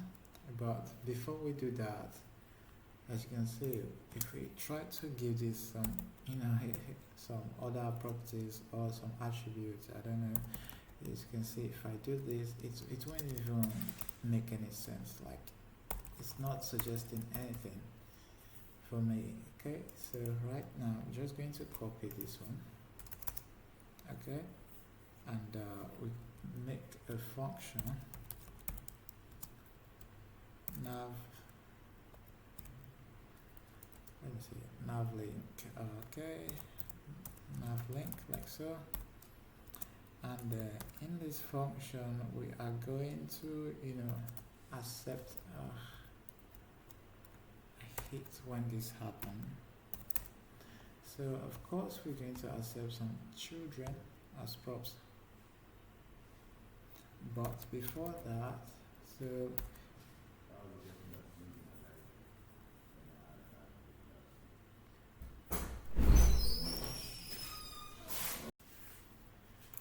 okay, so right here we're going to say this should be what's it called, a component props. So here we just use the component props. Okay, component props, like so. And then in here you just use a type of to be type of link, like so. So with this, it's going to adopt the attributes of the normal link that we all know about. And this type of link should be imported from the next link. Okay, this one. Okay, make sure you import it from the next link. So by this way you can give a normal function an attribute of a link. Okay, so now this is complaining that blah blah blah blah blah blah. So all you need to do, make sure you import our component props from React, component props like so from React. Okay, and after that, if you come down right here, as you can see, it's going to adopt every HTML attributes. Okay, so this is what we're interested in. Like so, it will go to the home page, and of course you can go to the home page if you want to, but I don't want that right now. So let's go and give it this one. So here should be square plus, like so. And in here you can just drop a span and say home, like so. So as you can see, passing ECMAScript source code, and that's giving you all of this nonsense. Okay, so what's going on right? What's going wrong? I'm trying to figure that out.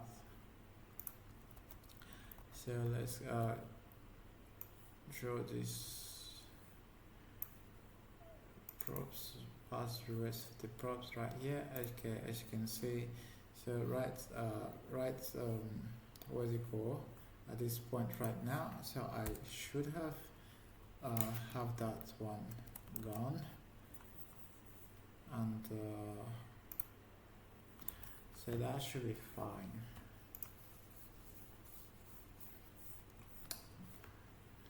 So that should work right now. It's all gone.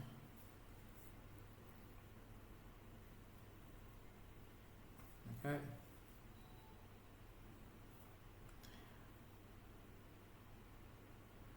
So I know we could have used some use states, to activate that. If we're on the home screen, go to home. If you're on a large screen, do this. And if you're doing that, do that. But that's all nonsense, okay? And right now, we want to be able to, select an active one. Don't mind this, it's already working. We've got no errors right here. So as you can see, we've got the home screen right there. So right now we don't even know which part is active, but we only know this is an active part because it's a home page, as you can see. So what are we going to do? Make sure you mark this to be use client, okay? So come here, use client, okay, like so. Make sure you mark it to be use client, and the next thing we're going to do is have the other buttons, okay? So we've got like pretty much some other buttons, so let's work those in here. So as you can see, we have one for the about icons not defined. So here is the icons from the one we created earlier on. Make sure you import the icons from the shared icons, okay? So as you can see, this is how ugly they look. Alright. Now we are trying to make sure we have some active state, okay?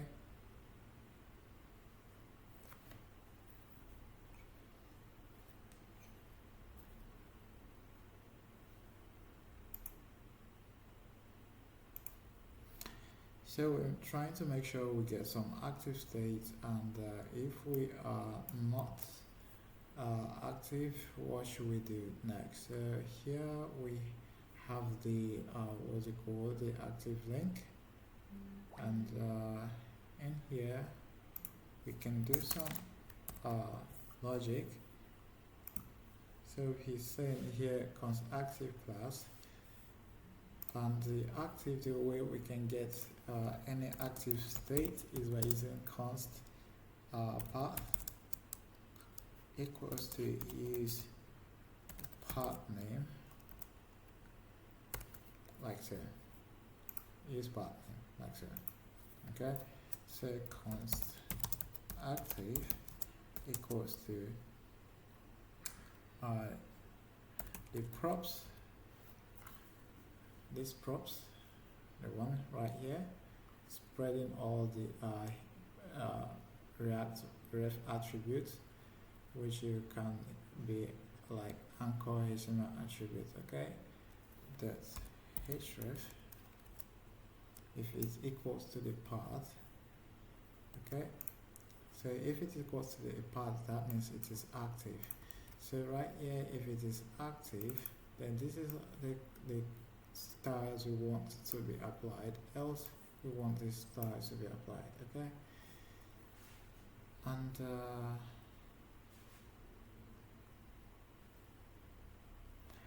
on this one right here, this font right now, we just don't want that. What I'm going to do is remove that one, okay? And in here we have the CN, like so. And we're going to make sure this is of flex, and then we are going to make sure we call the active class, okay? If it is active, make sure you add text should be of neutral 300, like so. So that should make them center all of them, because I'm giving them some class of flex, and also I'm giving the padding x to be 2, padding y of 1 relative, and like that. As you can see, we have our classes right here. And on click sets so right now we need to click. If I click on this, is we go to the about page, which doesn't exist, because right here is the about page, as you can see. Okay, because this is where the active part changes. If the part name is this is what you need to do. So the next thing we need to do is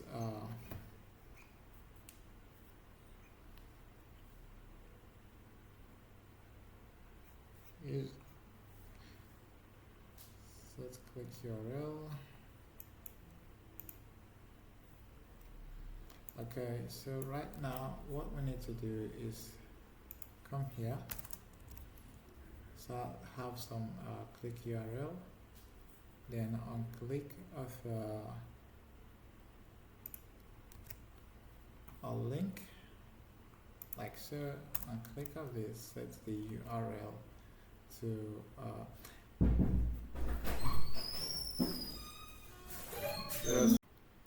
okay. So what we're going to do next is make sure we wrap our layout, as you can see, with our theme provider, which we already did right here. Okay, and we need to go back to the header, which is this one. Okay, so we are calling this state click URL. So what initially what I want to do is that if a part is active, then we want to set the the state alongside it. Okay,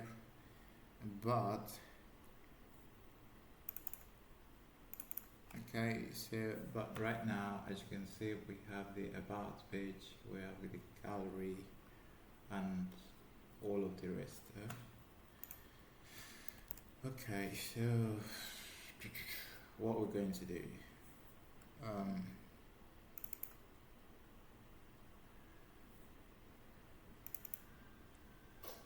okay, probably we don't even need it. So right here we might just, like, if it is active, then let's just give it a text of probably red to be of maybe 500. So if it's active, so let's refresh that. My editor stopped working. So we have to npm run dev here. So wait for it to start again. Okay, so it's on. Why can't I get my autocorrect suggestion text? Red 500. It seems my IntelliSense is not working. Let's just refresh this first. It's running on localhost 3000, so mine here is running on 3001. Go back to 3000. Okay, as you can see, ready. 7.1 seconds. And don't know. Let me reload my Windows as well. Okay.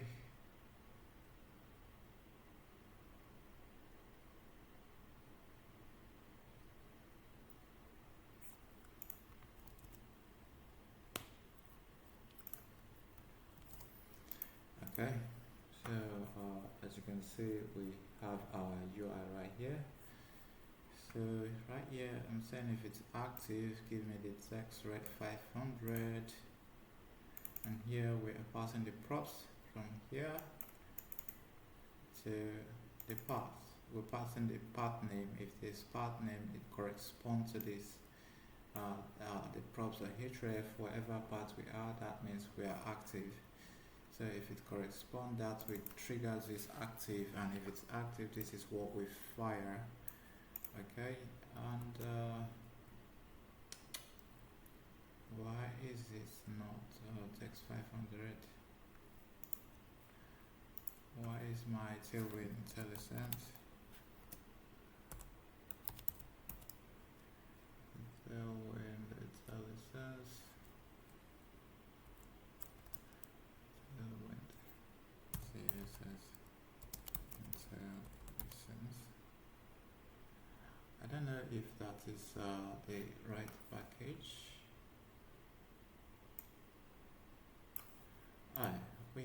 It's right here. Why is it not working? This is not good. Okay, so if it's active, we want to have the text to be that color. But right here, it's still not working. Let me grab it. Okay, so let me just give it right here to be text red 500.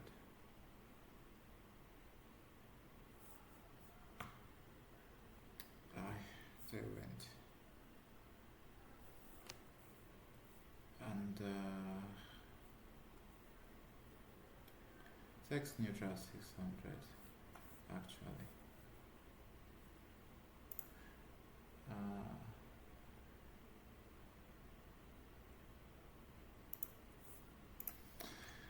Okay. It just seems something is wrong. Let me get rid of this. You don't need it. We don't need this as well.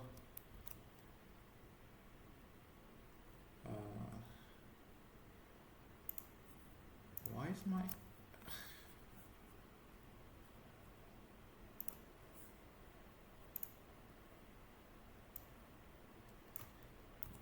my tailwind not working?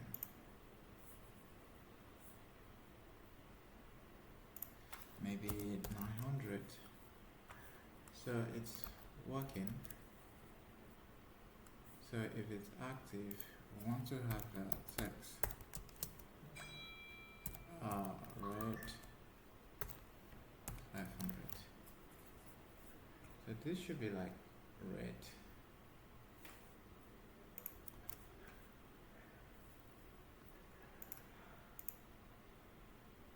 Okay. So this is not yet working. Let me grab this. I don't know why.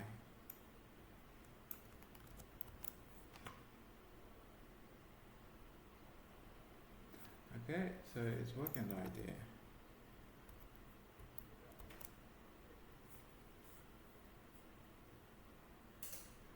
Background, blue, extra large. I don't know if this is necessary.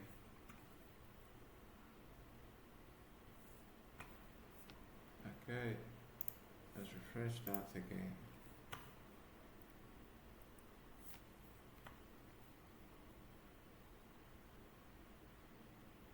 So whatever reason, I don't know why that's not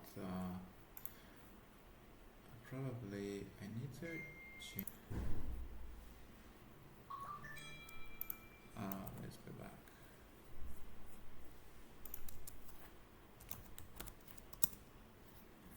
No suggestion. So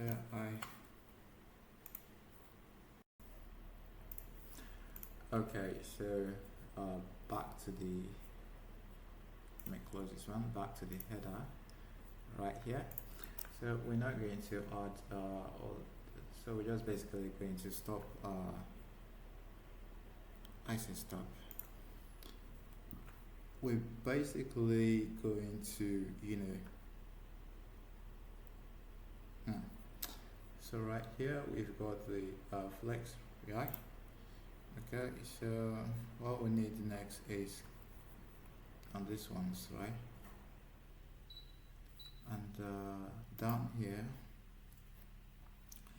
this div, we're going to give it a class of div, and also we are going to give this class name of margin top of 2, and flex item to be of center. Also we're going to give it text of sm like so. Also we're going to give it a gap x of 3. Also let me close this sidebar. We're going to give it text to be neutral 300 like so. And also we're going to give that custom value class we made with CSS no scroll bar with the x to be hidden like so. So let's call this a little bit. So in here we are going to add some extra classes like some extra divs. So over here we're going to comment down out. Also import this one from Lucid, like so, from Lucid React. So you should see something somewhere here. So let's refresh that. Okay, so editor went off and npm run dev. So let's header. So sometimes you might see me use this tab right here to switch go to different tabs, but not to confuse you guys. I want to make sure whenever I want to switch I just manually do that here, but I can do that with my keyboard as well, as you can see. So we are still on the head tab. Okay, so let's load. So where we here set active. So I'm just going to grab some couples of some of them as well. So as you can see we have icon right here. Let me zoom in a little bit. As you can see there's an icon right here. Okay, and let me make sure this.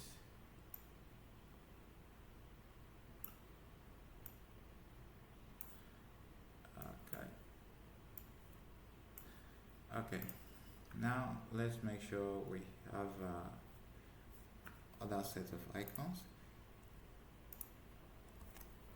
And this is a line, just a vertical line, as you can see right here. So I'm just going to grab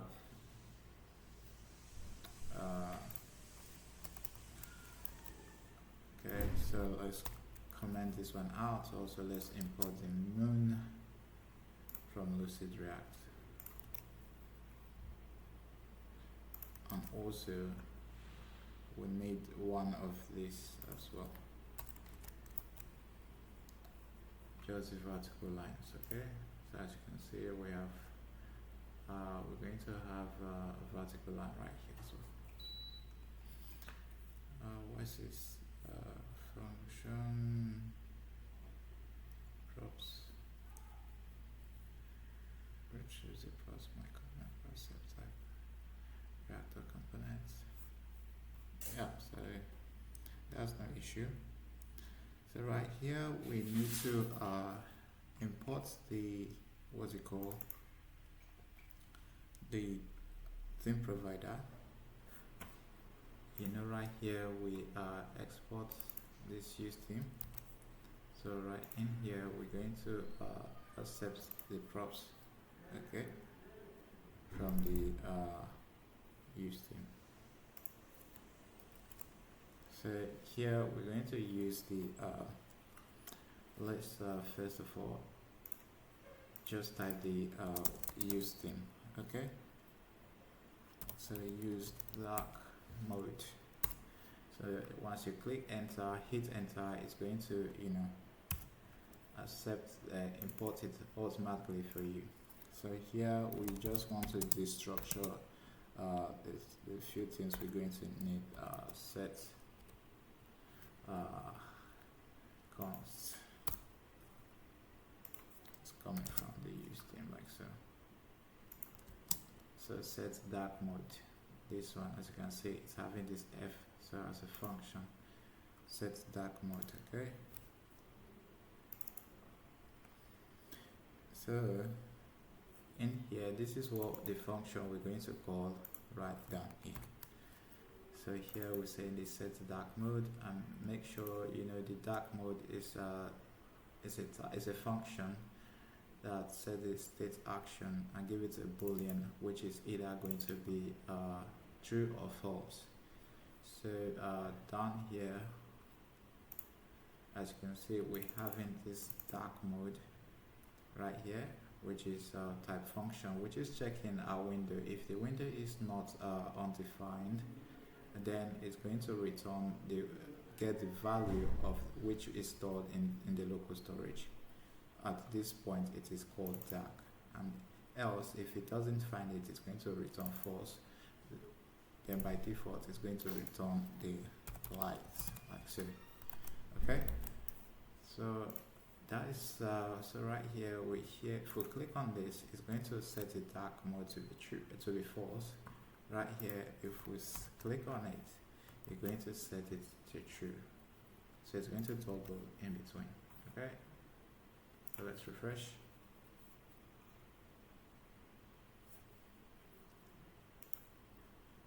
And here we can click light mode, as you can see dark mode. And if we go back to if we click on the console, okay, it's too big. Okay, if we could go to the application local storage, I doubt it. This is, as you can see, in my local storage I have the theme and the value right here is light. So if I hit the dark mode, say it switched to dark mode. So let me as you can see, it's a light, dark,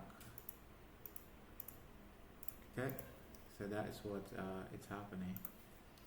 I really need to have some more extension. Okay, so that's with that out of the way, that is a few things we're going to need to do, okay. And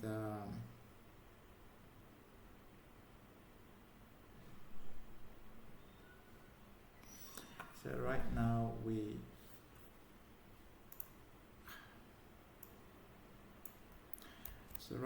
we are currently not having the ability to send.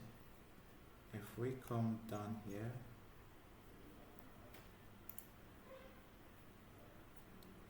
we have the icons and the theme, okay. So let's have a to do right here. Once the user logs in, they can post, okay.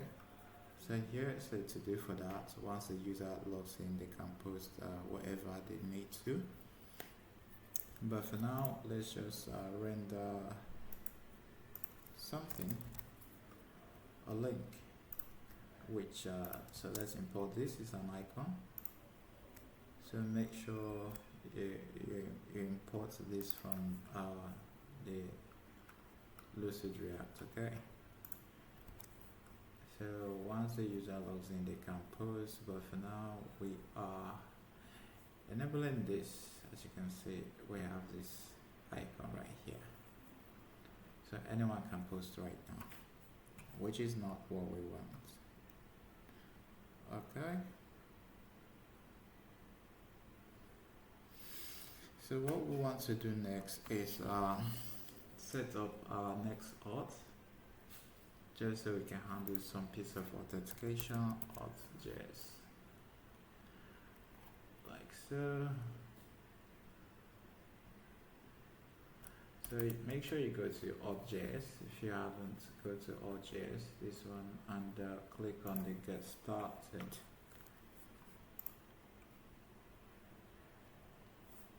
So make sure you choose this one.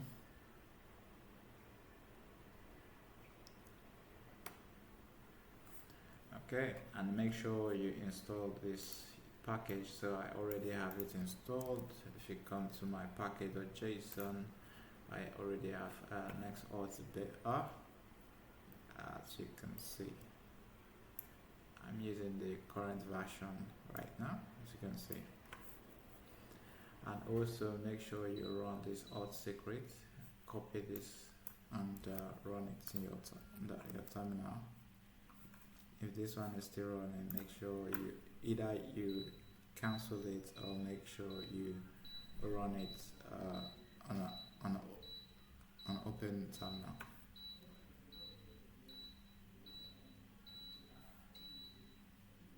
So this is how you go about setting the auth. So okay, so once it's on, make sure you paste it here and then you hit enter. Already did that, so I'm not going to do that again. So first of all, they are asking you to create a file called the auth.js. Maybe mine is a little bit small. So they're asking you to create a file, auth.cs, this one. And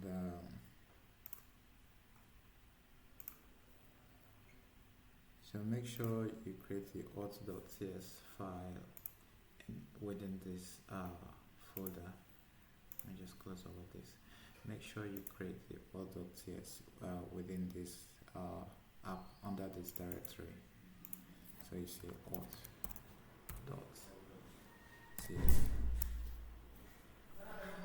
and then right here you copy this, and then you whack this in here. And so in my upcoming video, we're going to use go in depth with Auth.js.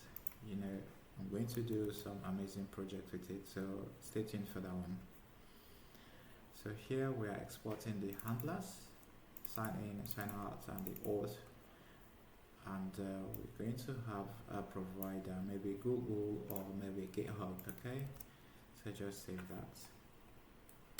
And right here it says you need to create this routes.js. So go to your app, copy this, go back, create an API folder. So just make sure you click on this one. It's a new file, not this one. This creates a folder, this one creates a new file, and paste that in here. Let me expand it. API auth slash next auth.route.js, and hit enter. Okay, make sure you do that. Let me increase this a little bit just in case. Okay, then in here, in this folder, you copy this, you paste those in here, and now it's kind of cannot find the module.auth or its corresponding type declaration, which is okay, and that is in the auth. So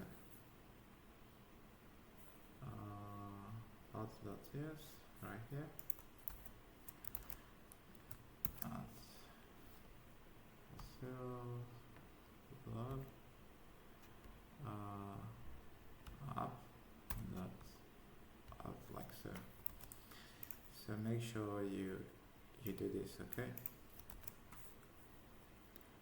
And now they're asking you to create a middleware. And this middleware runs on every route. And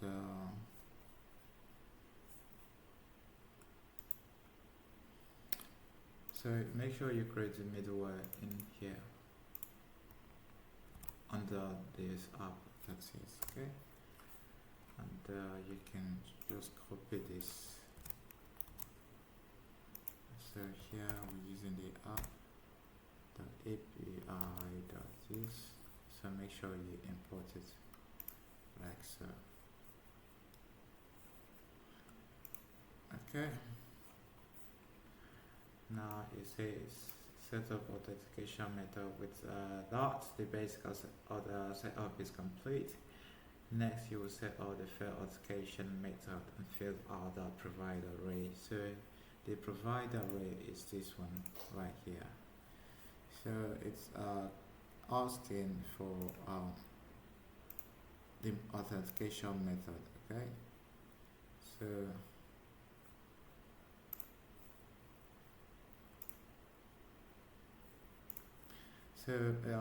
right now, if we go back to the next auth.js, which is this one,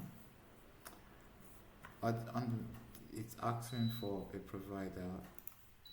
So you either can use the Google, or in our case, we're going to import Google from next /provider/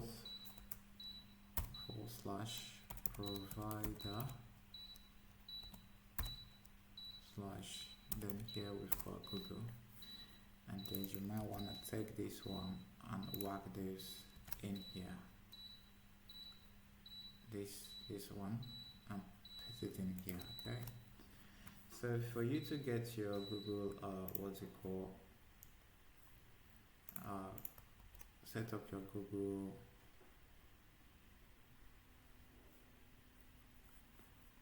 prettier. For you to set up your Google, so let's go down here and OAuth.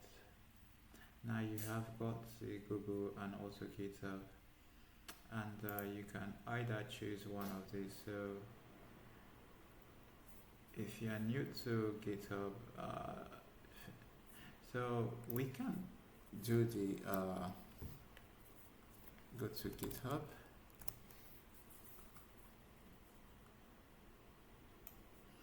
So guys, this is my my GitHub, where I post some of my projects. If you are new to it, make sure you hit subscribe. Make sure you start following the channel, because we're going to be dropping some code sometimes. Okay, so go to settings right here, and go to developer settings, this one. No GitHub app, but if you click on the OAuth apps, so you can create a new one, but I already have one right here.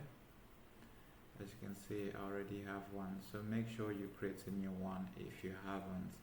And while you are at this home page URL, make sure your home page URL looks like this. While the authorization callback, make sure you have this part. So as you can see, it's saying origin, API, of, callback, and GitHub. So make sure you have it like this. So our origin is localhost 3000, API, auth. Let me zoom in a little bit for you guys to see. As you can see, API, auth, callback, GitHub, like so. So make sure you, after doing that, make sure you hit, in your case, it might be create. So I already have one, but this is how you can do for GitHub. From Google's a little bit taking way longer, so that's why I'm using GitHub. So after you do that, just create the application, and then in here you don't need to use you don't need to sign from Google. Make sure yours will be from GitHub. Okay, make sure yours is from GitHub, and instead of Google, make sure here is either GitHub or Google, like so. As you can see, you can add as many providers as you want. So for me, I already did with Google, so which I'm not going to be doing on this tutorial. Maybe on the next one I will show you the process, because it's a little bit different right now. Google updated a lot of the interface, so it's kind of complicated a bit, but I will show you guys when I'm preparing my other latest upcoming videos. Okay, so we have got to go back to let me close this. So we've got to go back to our home page. So right now we can't really tell if we are signed in or not. So how do we tell if we are signed in?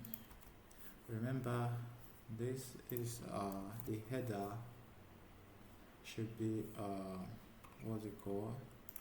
The header should be client component. So go back to the component, go back to the header. So as you can see, it's a client component, right?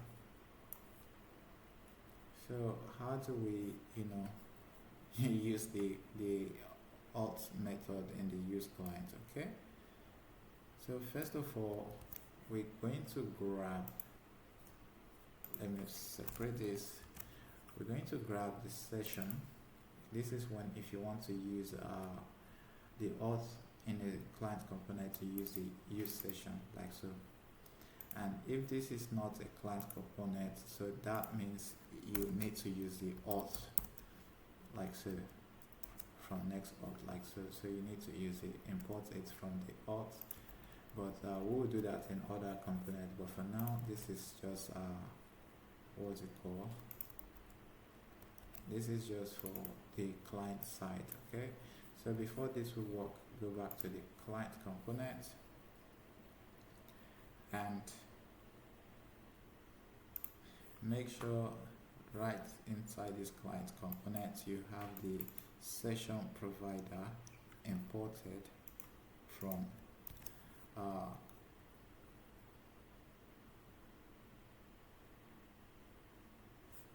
make sure this is imported from NextAuth React. Okay,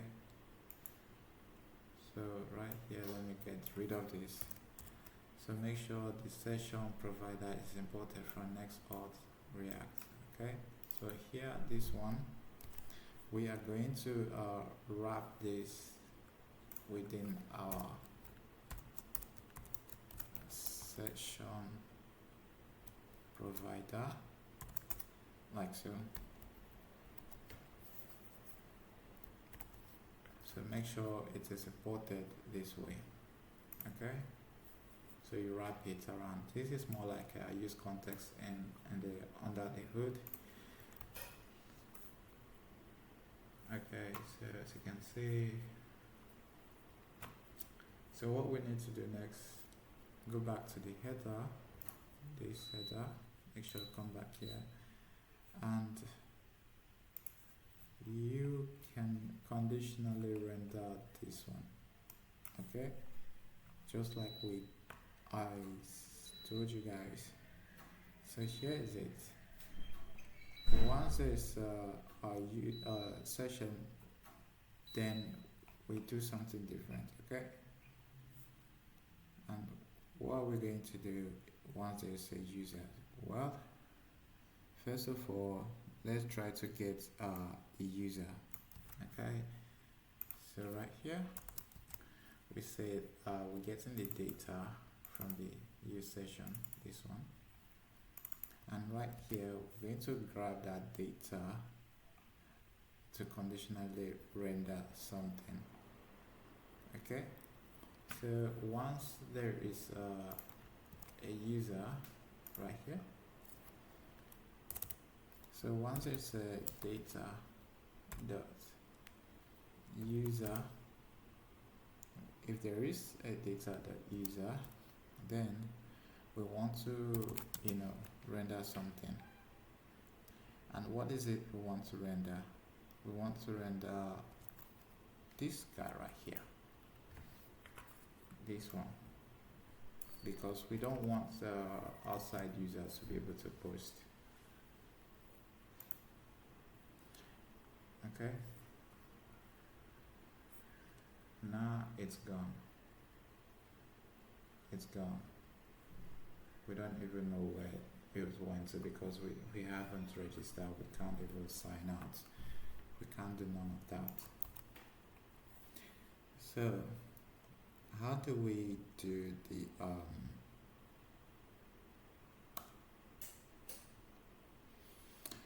so how do we sign in? How do we sign out? How do we make control of all of that thing? Okay, so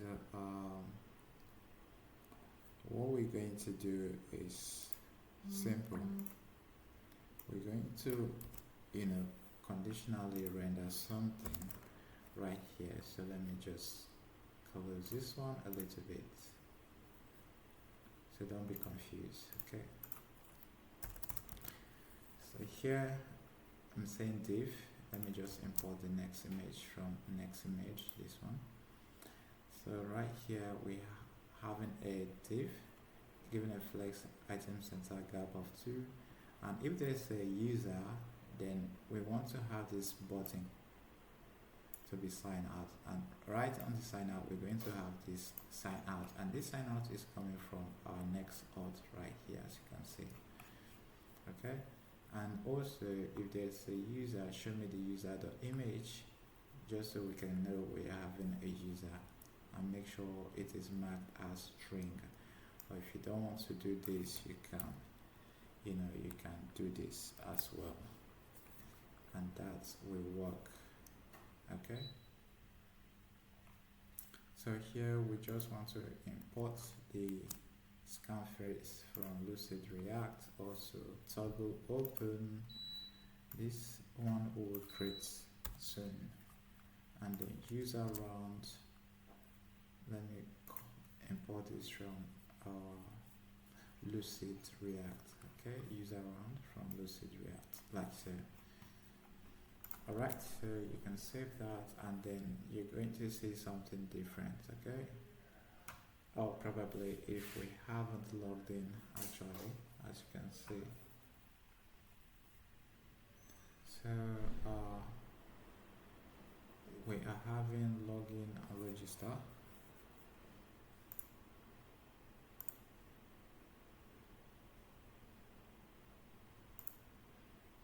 Okay, so we are having the login and register, which is here, but we're just going to focus on one of them, not this one, but we're going to focus on this register right here. Okay, so let me open this uncomment this one out. Now we have a toggle open function. Okay, now we need to go back to our issue stand, toggle open, and add the but first of all, what we need to do, we need to import the what's it called, const, let's just call this use model provider, which we had in the first place, which is from our toggle. Look at how I spell toggle, but you know the drill. We can't do nothing right now except we want to manually start correcting our path, each of the file, which is not something we want to do right now. So right here we have 2, 3. Here is first the property, and the first type, which is open, is closed, and that and that and that. But we don't have toggle open. Okay, toggle open. We don't have toggle register open. Toggle register open. So let's go back to our shoe stand. Right here, if we go back to use model provider, as you can see, we have is open, toggle open, toggle close, but we don't have toggle restart open, so which is not what we are looking for. So we need to add the toggle open and also the toggle close model as well. So right here, toggle register open, toggle register close. As you can see, it's type safe, and it's not right here. It's kind of not seen. Okay, so right here in this one, what we need to do is call the toggle register open, which is toggle register open. It's going to be a function that set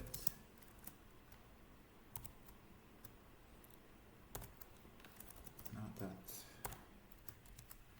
Okay,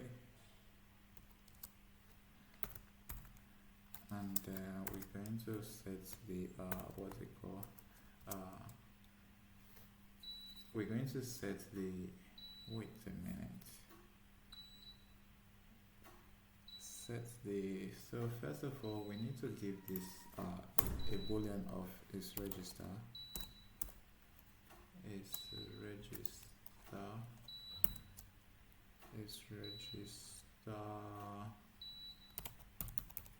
open.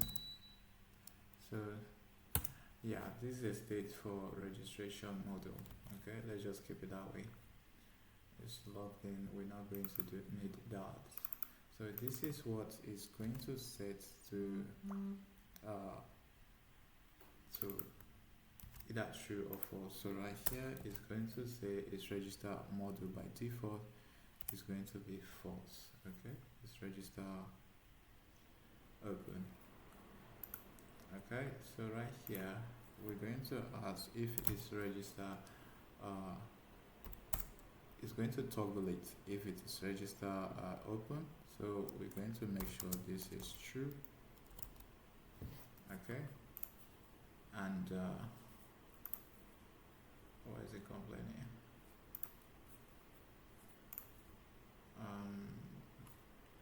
It's missing the type.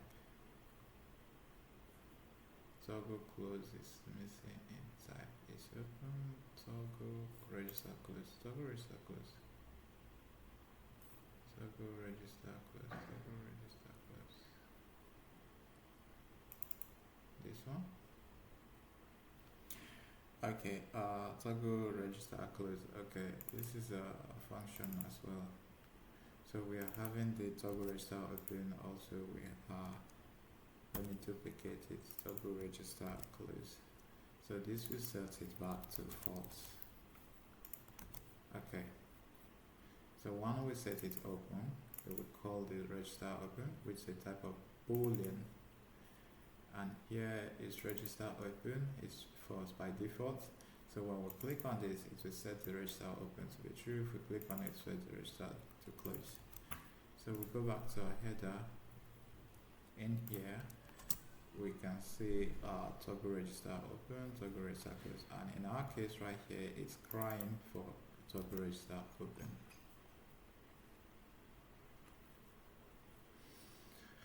Okay, toggle register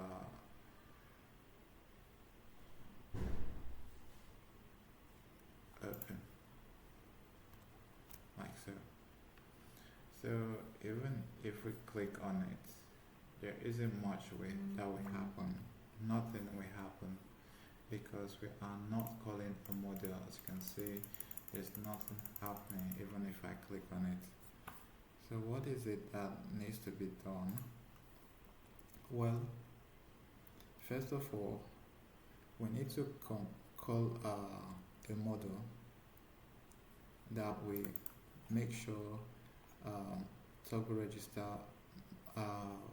is either open or false, just like we did in the model. So right here, toggle register open, and also we're going to say is register open. This is the boolean. So right now we're going to come down here a little bit. Okay, so we're going to come down a little bit down, maybe here. So if it is registered open, this one, if it is registered open, then we want to open a model. So here we call this one a register model. Okay. So here we need to pass some, types, some props. So here reg open, let's just say register open equals to what's it called? Is register open, and also register close. We're going to call the reg toggle reg open. We need to import the close one, as you can see. Toggle reg open. Then also let's import the toggle reg close. Toggle reg close, like so. So this one right here is where we want to close it, because by default, by clicking on this one, it will open the model, so we want to close it. So let's try to create this register the model for register model. So let's go back to our stuff right here. So the models, create the register model .csx, like that. So inside our register model, I'm just going to make sure I TSRFCE. So here we say register model, and we go back to our header, and we click on save. So it's complaining about the type right now, which is fine. So go back to here in the interface, reg open is a type of boolean. So if you check our toggle model, reg is reg open, because we passed in these props as in the header right here. Reg open is register open, is register open right here. It's a type of boolean. So right here we are passing this reg open. It's going to take the value of boolean as well. So reg open, this one right here. So come here and do it like this. Reg open is a type of boolean, like so. And also toggle open, which we passed in here, which is, this should be reg close, not toggle open. It's a type of boolean as well. Okay, so in here,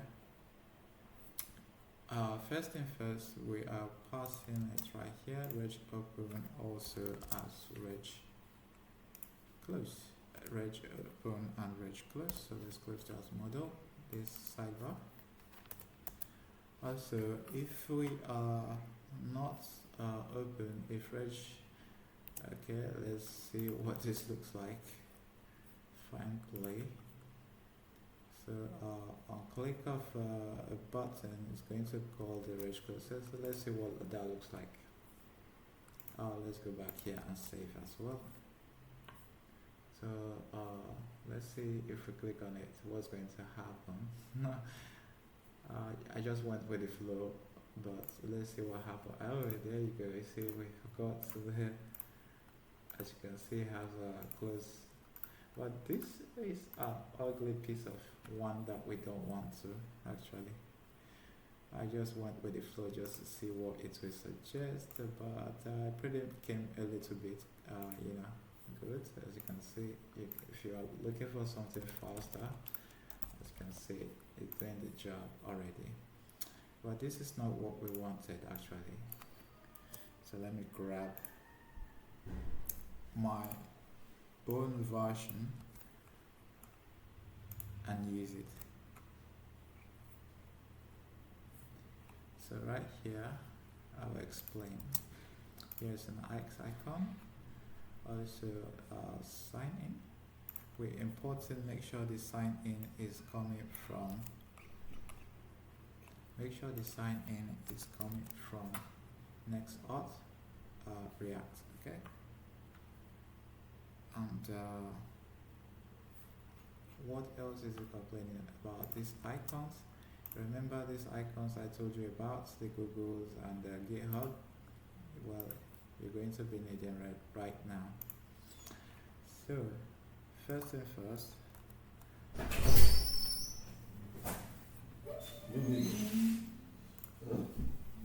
So, welcome back guys. So, today we are actually recording with a small screen. So, bear with me guys. So, with time we're going to get a bigger one, but for now, so we are on the send page. So if you click on this, it's going to take you to the send page, as you can see. So do not worry about this. It's probably because of an extension I have installed on my Chrome. So I'm getting that error. Okay, so right here, as you can see, it's saying hello. Right here, saying hello. Okay. So this is a function. What we need to do is grab this little text, paste them right here, and also grab here and paste them right here. Okay, so right here we are just checking if a user exists. Okay, so right here, how can we get this user? We get this user from the Next.Auth. So right here we have the session. Okay, so you import the session from Next.Auth. Okay, and also make sure here is an async function, and here we can grab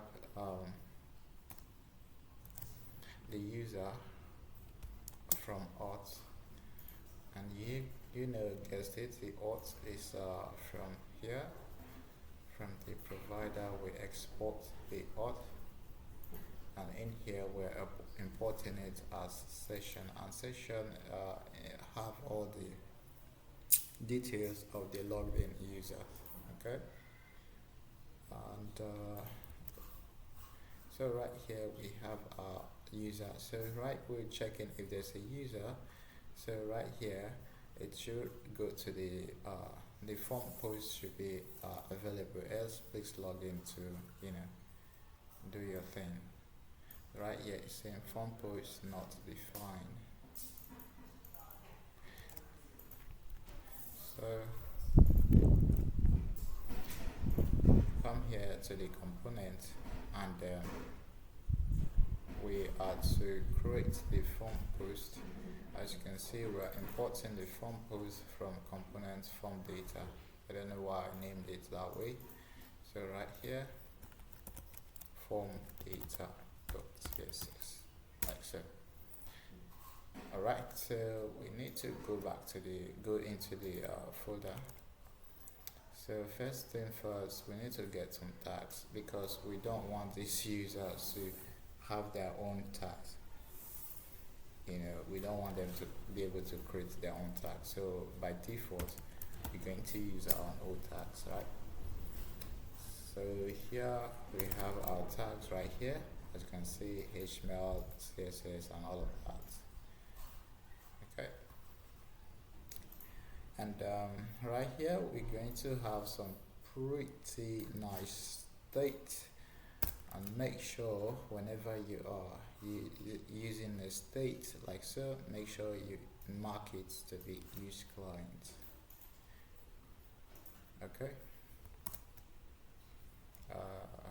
Now you like so use clients. Okay. And right here we need to import use state from React. Okay. And we need to form events as well because we're going to have some events as well. Okay. So right here we can add the form event, and also we need to redirect.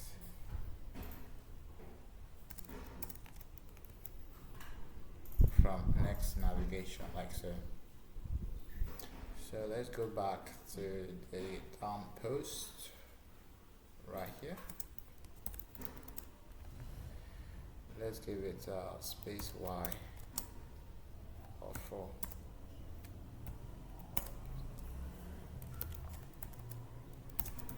Let's do the class name grid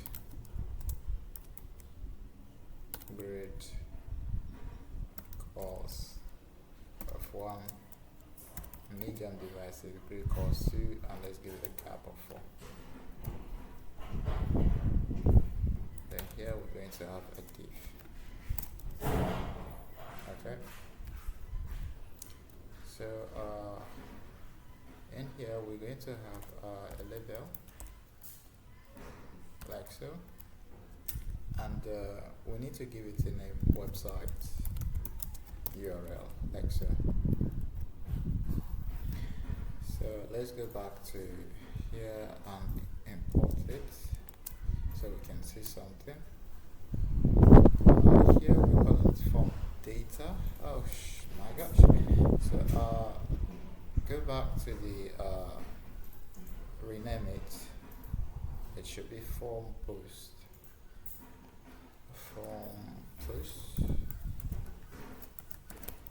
Like so.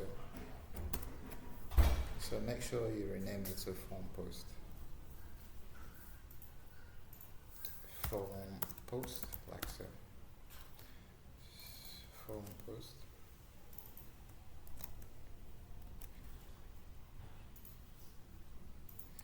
So make sure you can import this form post. Okay. So right here, as you can see, we have something. All right. So let me zoom out a little bit. As you can see, we have something right here. Okay. So here, let's close it. Let's go to the form post. So right here we have the label, and in here we have inputs. Okay.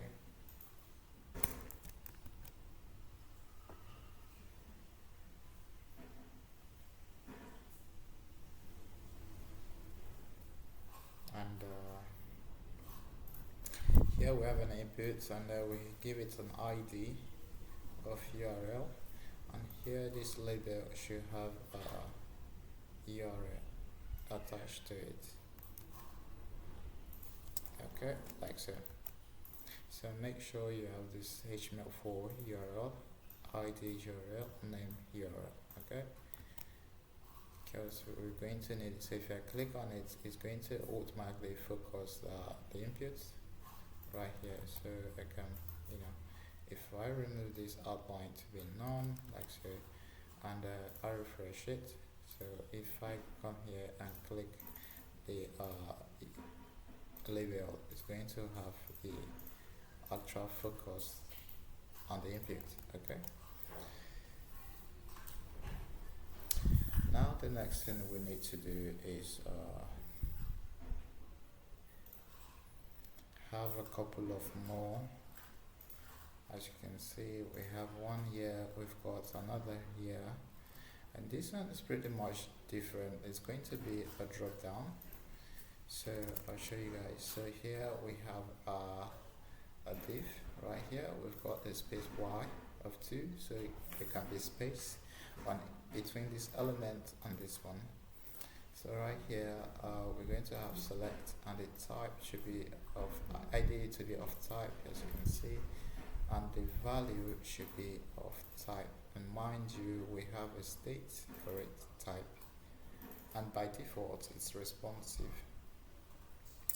Also on change target value, this update is state, okay, when a value is being selected or when a value is being typed. So this update is state. Also we give it a class name with full height of 10. On dark device, give me this color. On not dark device, give me this color, and give me a little bit rounded corners. Okay, so right here we've got options, and the value by default is nothing. And here we have options whereby we have responsive, single, and sections. Okay, so if the type, as you can see, we have the type right here. So here is checking if the type is single, and as you can see we have the value of single, right? So if the type equals single, then we want to conditionally render something. So I'm just going to grab those. Okay,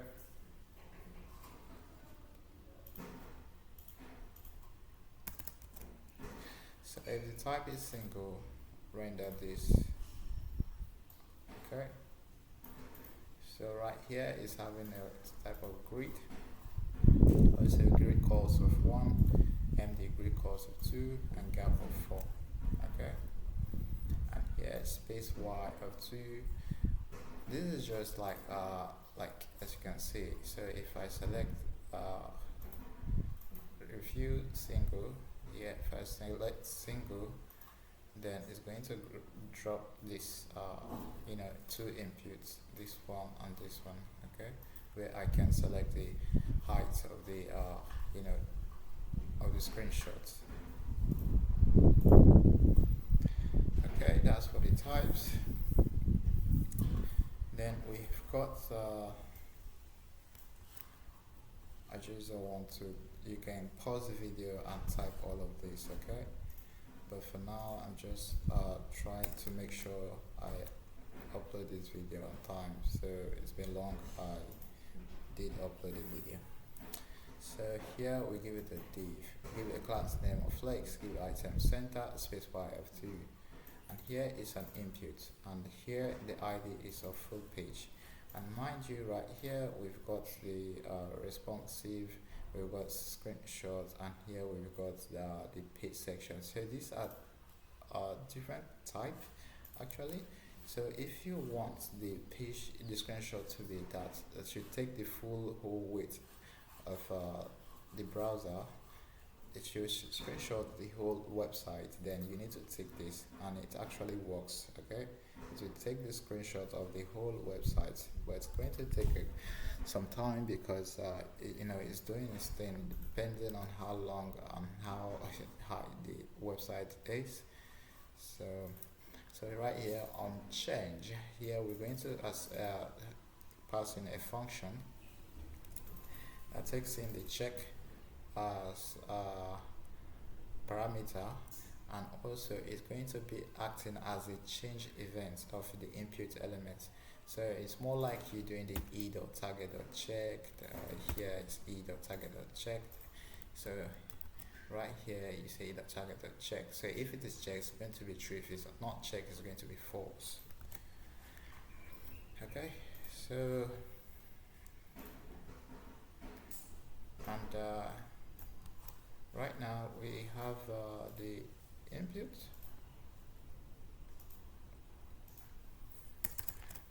Right here we have label your Twitter handle. This accepts your Twitter handle, so that whoever owns this site can reach out to you. Make sure the ID is Twitter, the name is Twitter, and the type is URL. So make sure this all matches, because this is a form action. This is not, So you see how useful this comes in late times. Okay. So right here. Also make sure the ID is set title and the site title and all of that good stuff. Okay. So here is a form part. So let me grab it and I'll explain. Okay. So right here we have a div, and also we have a label to select the category, and also we give it some style. So make sure you have this no scroll bar. This is necessary, because if we don't do this, the whole of the elements, so let me show you guys what I'm trying to say. So as you can see, we have all these elements right here. As you can see, we can scroll here and there. Also you can cut this one out, so as you can see, this is how it looks like. So I'm trying to hide this bar, this one right here, so that's why I'm using the no scroll bar. As you can see, it's gone. And here I'm mapping through the tags, which are the list of tags right here. And here on button click, first of all, I should have given this a type, but right here I'm saying prevents the default from refreshing the form. And whatever tag we click, as you can see here, we have an empty string right here, which should be of type of string, like so. Okay, should be of type of string.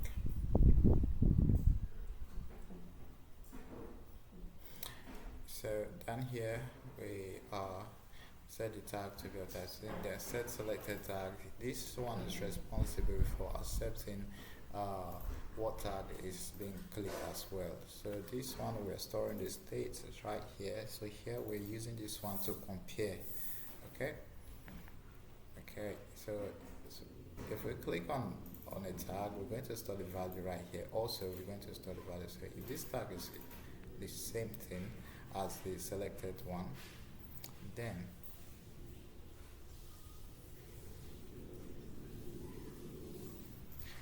so if it is, my screen went blank. So if it's selected, then we're going to give it some border of this, else it's going to stay like so. Okay, so here we're just rendering the whole tags. Okay, and lastly we have a button on the form. Oh, wait a minute, did I make sure this is a form? Oh my god. Okay, so right here on the first so I have to change this to be a form. Okay, right here, make sure it's a form. So right here, let me just remove this one, and here it says upload screen. So where is all of this going to? So my bad, I could have used the use state use form, but I was I just wanted to do something different. So right here we have const submit equals to async form data. Async, oh my bad. And here let me just mark this to be of course we're going to have some form event, a form event event. So the type should be HTML form element, like so. So like so, let me remove one of those.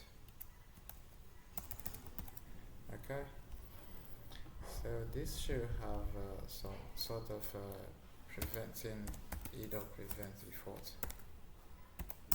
Okay. So right here we're going to grab all the form data, host the new form data. Okay. New form data. So right here we're going to accept the current target. As you can see, it's an event target right here. Okay, and of course you can do the what's it called? You can get all of this, loop through all of them, but I just want to keep it simple. So here you say form data.get. Here I could have done that as well. So you say form data.get the URL.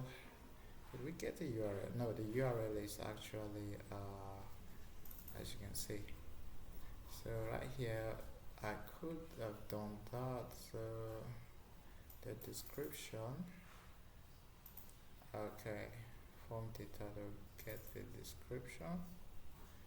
Okay, so we don't need that one.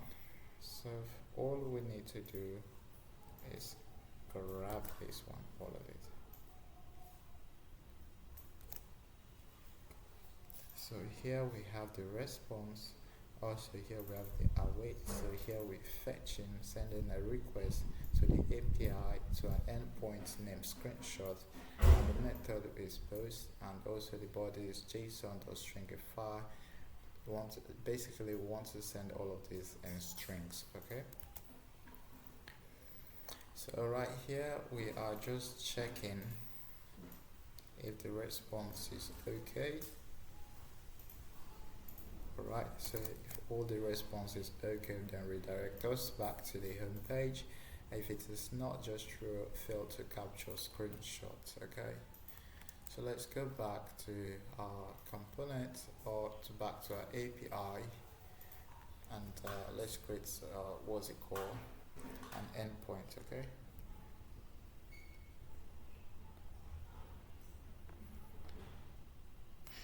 and let's go back to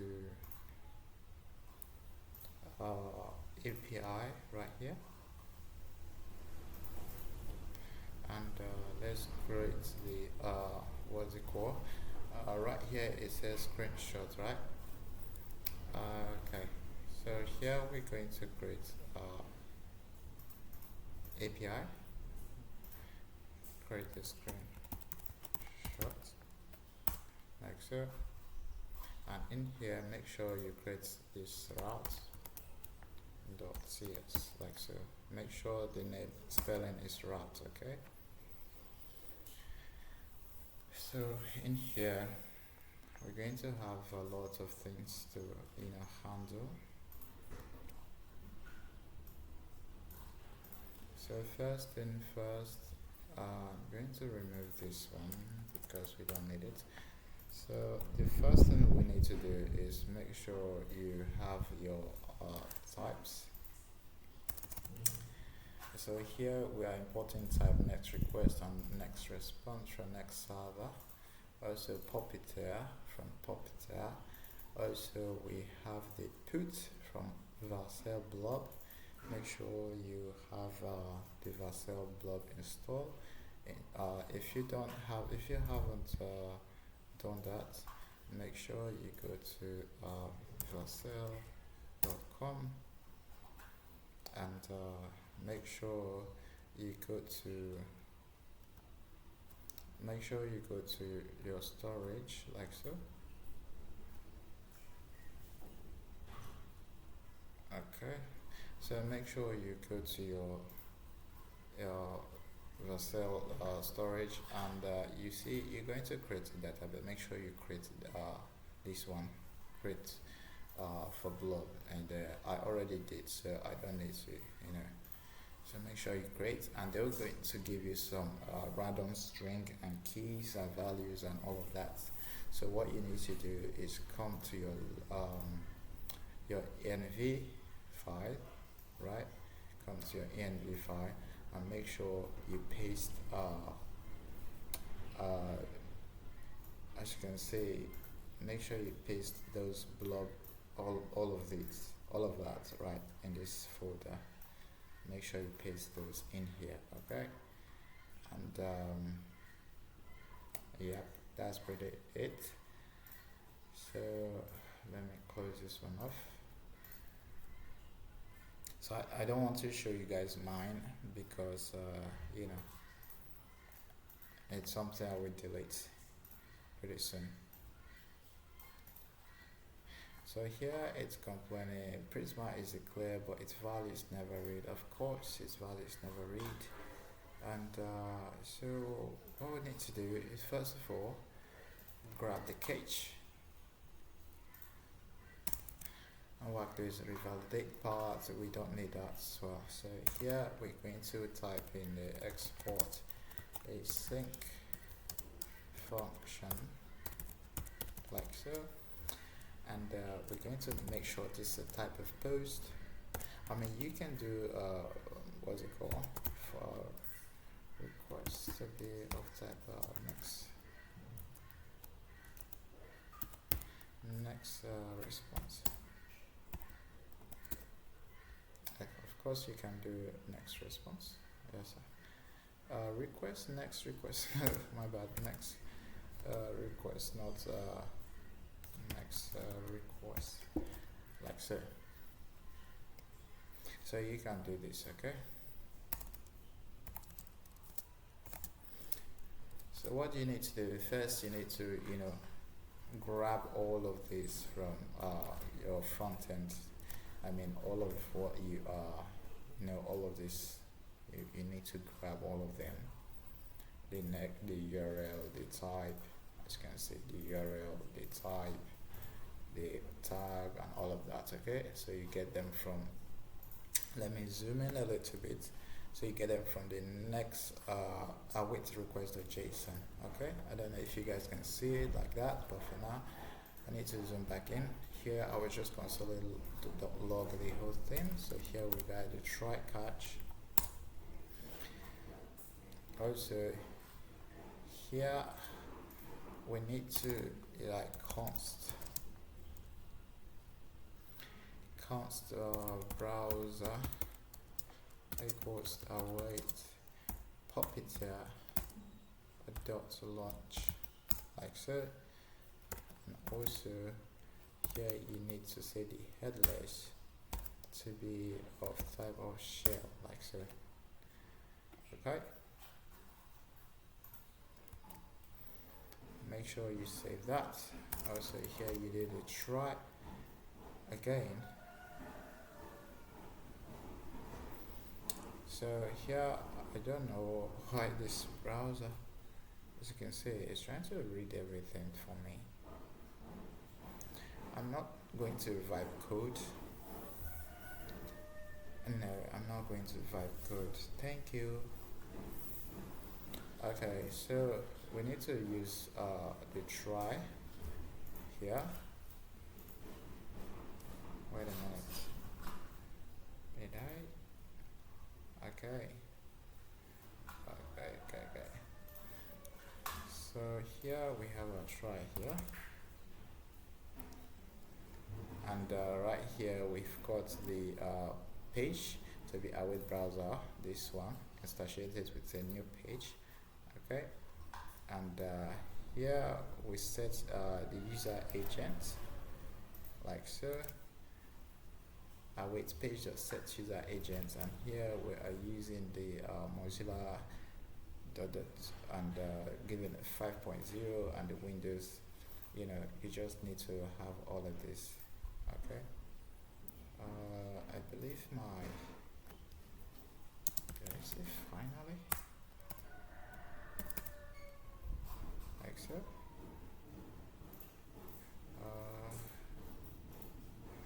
Okay, so let's go on. We work on that. So here we await page dot go to.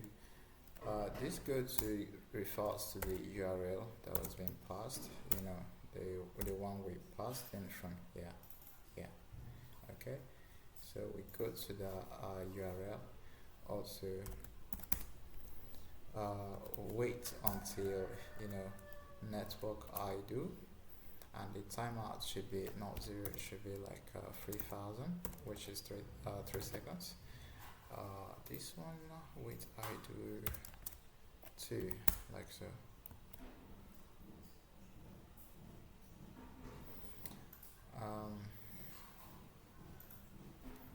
Here I was just testing to see if my if the page is actually working.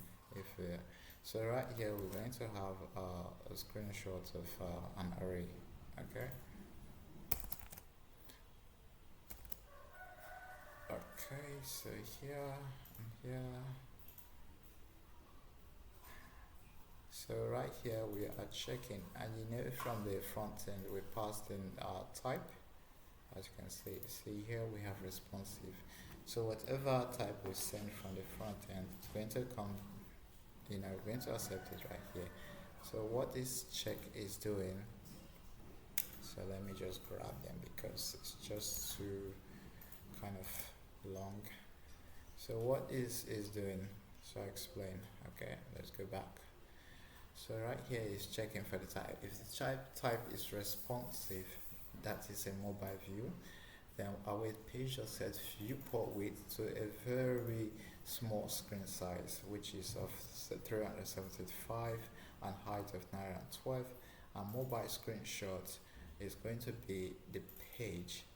As you can see, it's going to call the screenshot method, and it's going to set the full page to whatever we passed. At this point, it's going to be a boolean. It's either going to be truthy or false. Okay. And the type of the screenshot is going to PNG. Okay. Make sure the type is PNG, not WebP, not JPEG.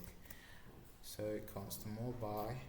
Right here is giving it a unique ID, which we're going to in turn store this to our blob. Okay, comes to URL and this mobile URL.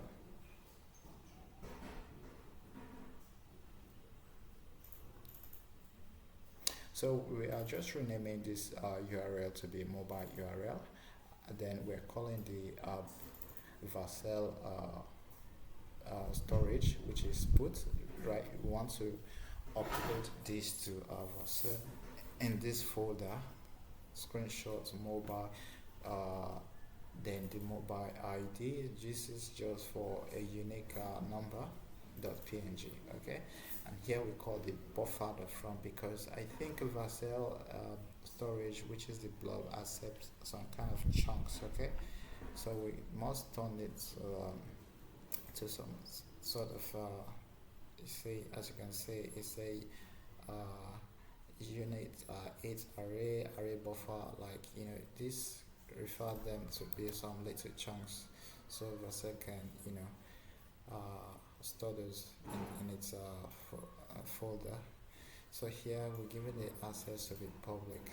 Okay, and also we are storing credit record in our database. Okay, Prisma.create the data ID to be of mobile ID, as you can see, and also the URL from which we passed in this see right here might be twitter.com, and also the label here should be mobile view. So right here it's the mobile view screenshot. Also image URL is talking about this URL. So once you store, it's going to get an image URL back for us. Okay, so we can grab this image in return. And also the full page here by default right here it is false. Okay, until we click it, so it will be truthy. And right here in our array, which we store here, it's going to populate, push all of this back to our array. So we have for mobile view, we have for tablet view, and also we have for desktop view. So whatever you choose is going to automatically set some height and width, as you can see, set or height. These are all just a few different things, okay? And also it's going to store this value, and finally we are going to revalidate the path to which all this is done. So here we revalidate the path home page, and then we return the next response JSON.Streakify. We return this arrays, okay? And then finally we close the browser. Yeah, finally we close this browser that's closed, which we first instantiate while, you know, here. So we close the browser like so, and here we return the next response in the cache, and now it's complaining. I think it's because I did not do this catch very well. So let me just grab this one. So here I did a little bit of mistake. As you can see, here is a catch, here is an error.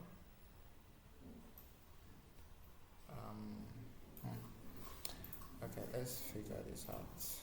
Here is the catch. I think I did one here finally, and here is the response.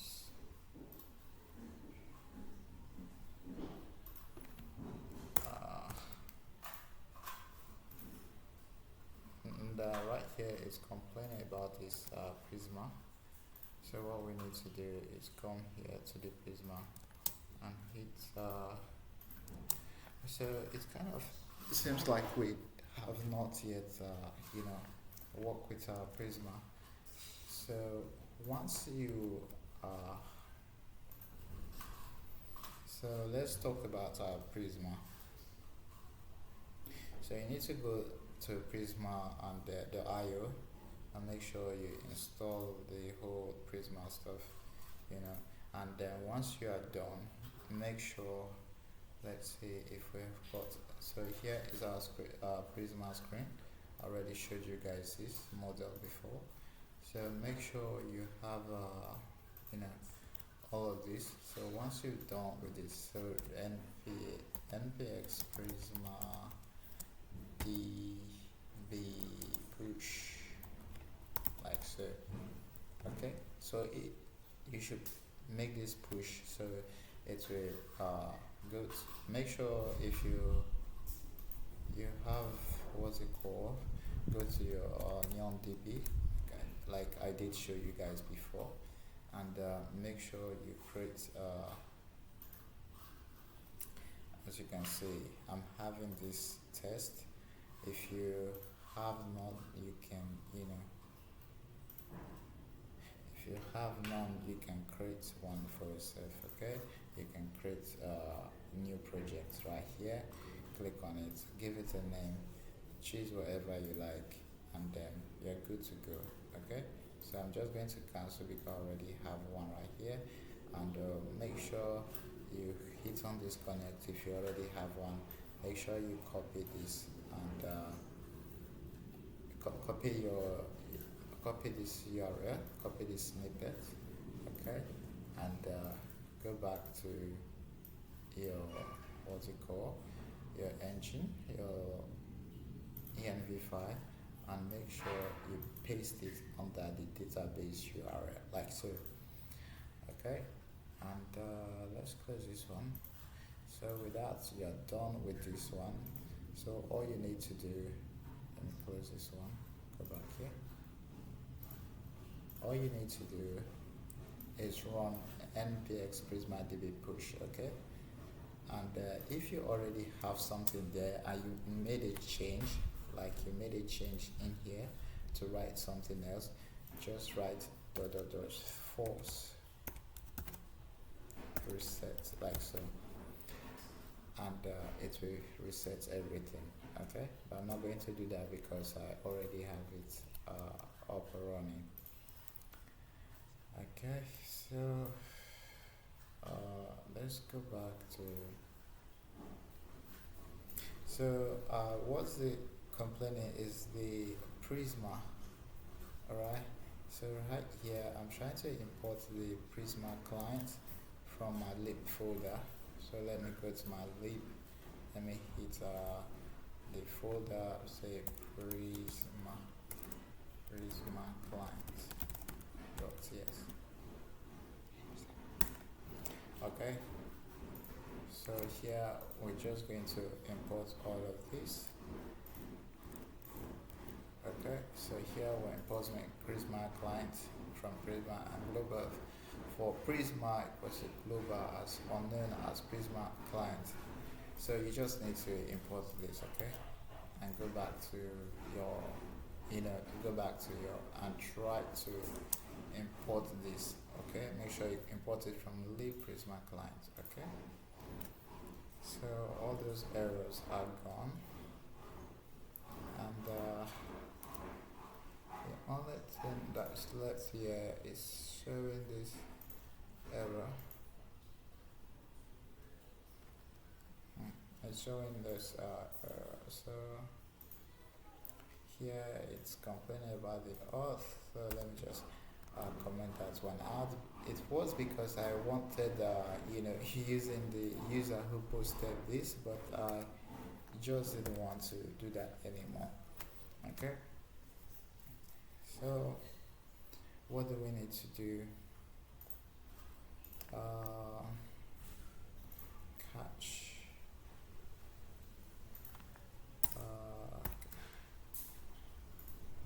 Why is this not working? Showing some error. Okay, so it just seems to me everything here is broken. So we have the post right here. Let me close that one off. Okay, so everything still remains the same thing. Okay, so let's go. As you can see, everything remains the same thing.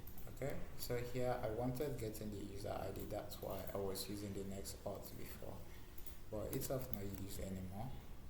So right here, as you can see, we have the user already. We have the screenshot from our endpoint already set up. Okay, so what we need to do is test it out, and so right here,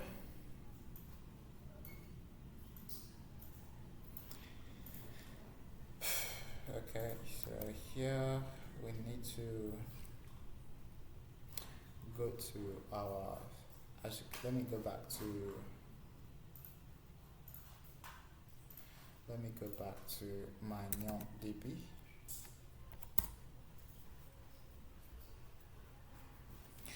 So back to project list. So in here we've go to the tables. Okay, as you can see, no, not this one. Okay, just go back to screens. Oh yeah, go to the screens, go to whatever one you created. So here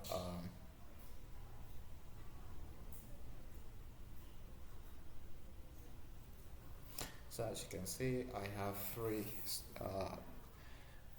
stuffs here in my tables. As you can see, 1, 2, 3. Okay, so let's go back to create, and probably I need to use some YouTube stuff.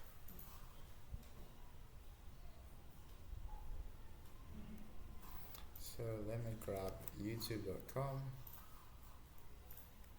Here I put youtube.com, and here I choose the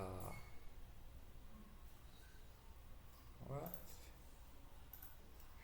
So my UI seems to be having a little. Let's go back to the form post. Form post. Form data. So my UI seems to be kind of. So don't worry, I'm going to leave a link to the a link to the for this project in my GitHub. So we don't need these ones. We don't need all of this. So let me just delete all of these ones. Okay. We don't need all of this.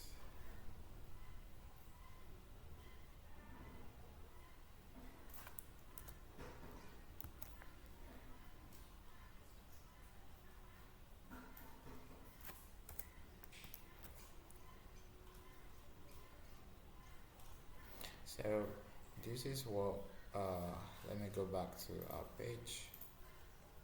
So if I select one of these, a good screen, as you can see, this is how it should look like. So let me refresh. So if I go back here and I choose this one, this is what will happen. As you can see, it all looks the same. Okay, so I don't want to click on this one. So let me just put my GitHub, my Twitter, or my YouTube. Okay, my YouTube page channel, like so. And right here, I'm going to choose Next.js, a very fancy website. Okay, so click on it.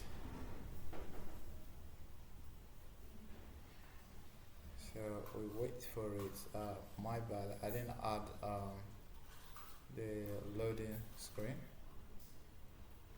Okay, so if it's successful, it's going to redirect us to the home page, but if it's not, then we're going to get some errors. Okay, so wait for it to do it. As you can see, it's successful, and it gave us an ID, it gave us a URL, and it gave us a label and all of that good stuff. Okay, so what we need to do now, homepage right here, you see we have some mock-up data which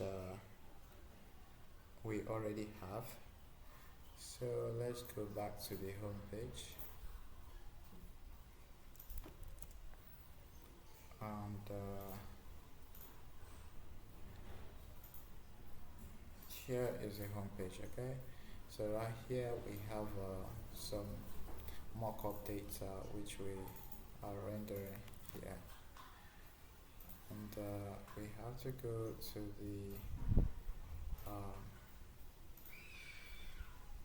the home page. Okay, so right here is the home page. Okay, so here we have the home client and also card content. Okay, so we need to go to the card content. Do we have it? Okay, it's called card container.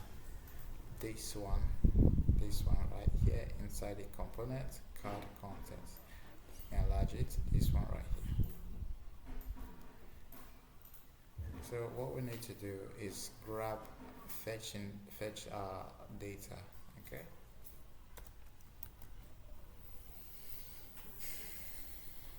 And here we already use the use client, and the set selected, and all of this we So we need to use the 8. Also we need to use effect. Okay. Also we need my bad. We need a section from next auth react. So we're using the session because in here we are on the client side. Okay, we're not dealing with the server side. Okay, and first of all, first thing we need to do is make sure we are grabbing some data from we're grabbing some data from the backend. Okay,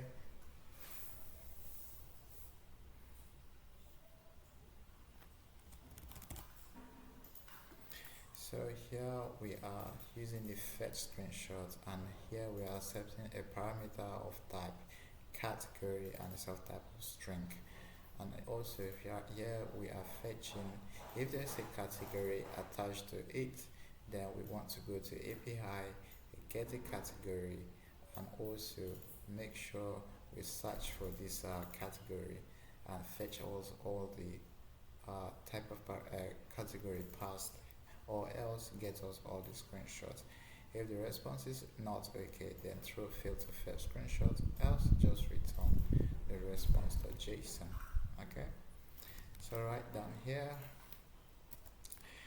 we have the data and also a session, and this is coming from the use session. Okay, and also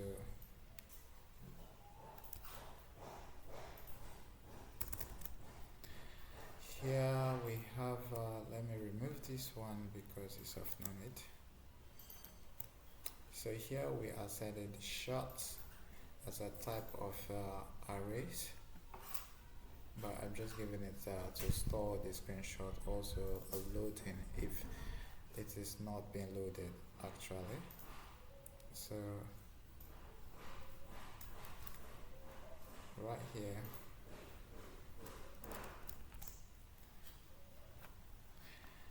here we have the const fetch data. It's a function that's calling this, and also right here we set the loading to be true to show the load indicator, and the data is await fetch the screenshot. Right here we're passing the selected category, and right here we are setting the selected category to pass in the tag right here. So selected category is going to contain the tag, and here we're going to store all the screenshots that was being fetched, okay, into this tag of an array. And also if there's an error, it's going to shoot this, as finally we just want to set the loading back to false. Okay, so here's the thing, use effect here. So if it is loading, it's going to show me this array with a length of 9 boxes. As you can see, I'm making a grid, make sure they are the size of each of these image just as they are. And also I'm giving it on dark device, on dark theme, give it this color height of 22 rem, just same color as each of these boxes. And also I'm giving it animate pause, and also I'm making sure the edges are rounded. Okay, that is if they are loading. If they are not, then don't do anything. So down here we are going to show the images. Okay,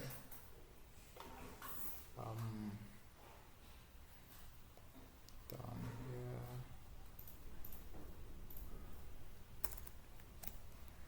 so if there's no session, there's no user, then it's going to call the sign in what's it called, sign in component. So before that, let's create a card. Go under your component right here and create card.css like so. And in here, inside the card, we are just going to have some types where, as you can see, when we got that image, we have some types: ID, URL, image URL, as you can see. So that are the types. I'm trying to define them right: category string, full page, a boolean, description, and card type props. I'm going to take a shot of this. Okay. Alright, so what we're going to do is write function card.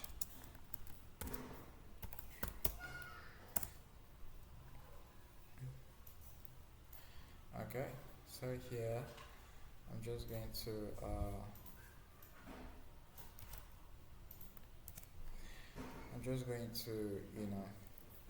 paste this right now.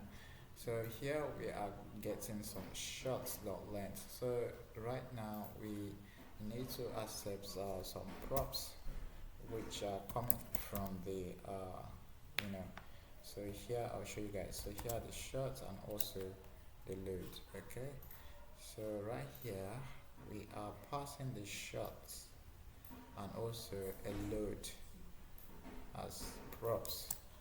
So let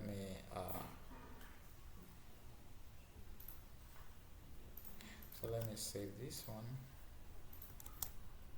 Try to import this one. Card container, card.cxs, card. Okay. Export default card, like so. Make sure you export it, and in here make sure you import it as card. Okay. And why is it complaining? Okay, it's complaining because we still need to wait a minute. Let's see why. Okay, as card. Okay. So as you can see, for a minute it's kind of loading, as you can see. So it's loading. Then after that we have some images. Okay, so let me refresh again. As you can see, it was loading. What we need to do, why is this giving me error? Here, card cannot be used as a GXS component. It's not a valid GXS type. So right here, as you can see, let me see if I return something.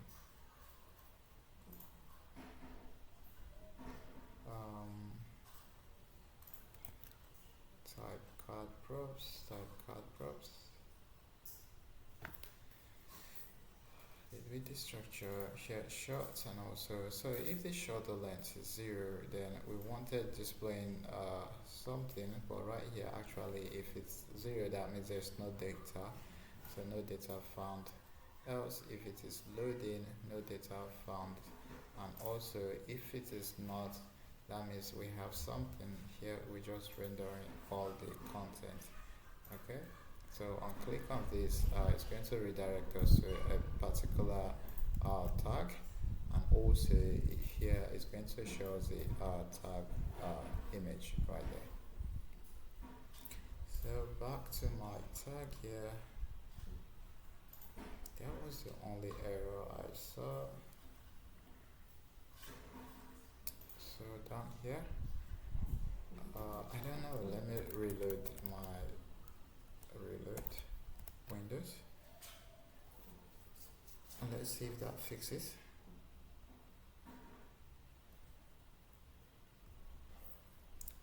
And let's see if that works.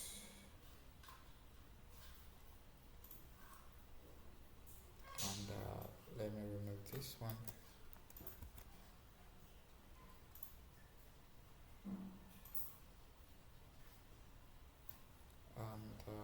let's go back here to see if we still have the same error.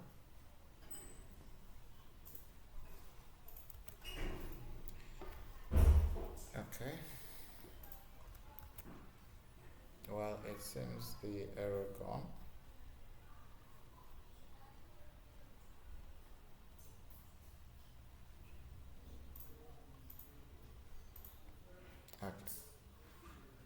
Okay. It's still back on. So let me clear this one first again and try. Okay. So let me import a tag. Card cannot be used as a JSX component. Its type is not a valid JSX element. So I have to type props. Any card cannot be used as JSX element. So let's go back to the card and grab everything. I don't know why it was complaining. So here I have a function that gets the card props. Everything stays the same. Also, if it is loading, then do this, else render all the screenshots. Okay, so that's been out. So what we need to do for we to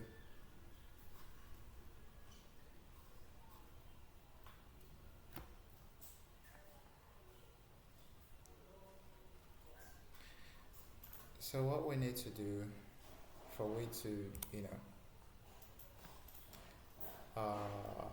let's go back to the home page, because right now we can't even see whatever it is that we already, you know, showcase. So let's go back to the home page. Let's close everything. So we go back to the home page. Okay. Here is the home page.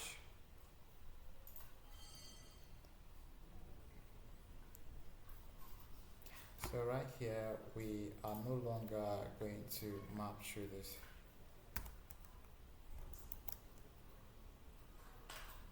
And let's see what that looks like. As you can see,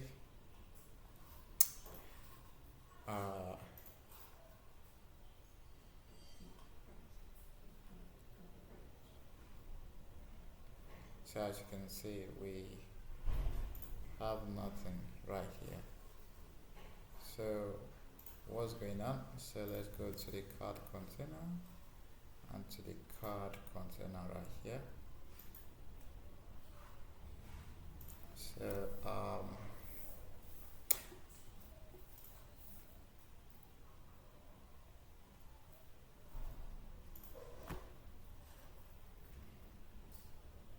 so what we need to do is trying to fetch the get all route screenshot. Also, but right here we haven't actually created any of those. So back here in our API, you can see we get all screenshots. Absolutely, this is where I will have put all of my, you know, of my screenshots, but notwithstanding, that's the stand. So here we need to create get the all routes. Okay, so make sure you create the all routes get all screenshots, and what we need to do, as you can see, get all screenshots, and make sure this is a route .tx, not CSX. Okay, so I'll grab this and paste this. Okay, here we are importing the Prisma from Prisma client. Okay, next response from next server, and also we're getting this as get. Okay, so here we say screenshot our Prisma the screenshot of find many. then order them by the created time. Make sure the first one is at the top, and also return me the screenshots right here. Of course, we could have gotten all the screenshots from from just the other way of doing it, but I think this is way more easier. Okay, so if we go back to here and refresh,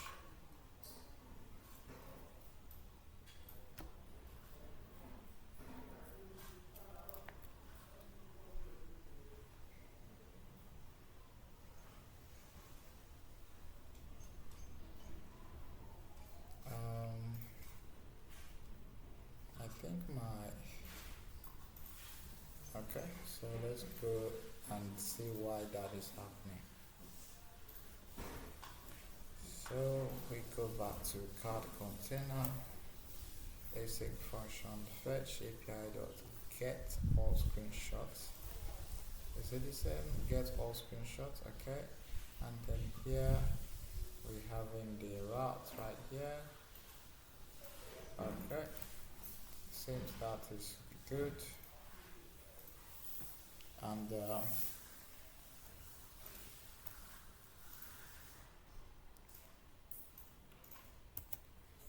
okay.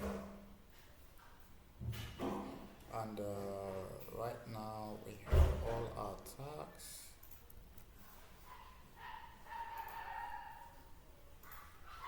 And right here we are having cards that okay. So everything looks nice. So let's refresh again. Why is this not? By the way, why is this even at the bottom? Why is this here at the bottom? So back here, this home client, if it is open, okay, and right here we have some controls of our video that's playing in the background. Okay, we have nothing going on down here, and okay, let's see if there's anything going on in our time now. As you can see, there's nothing going on right here.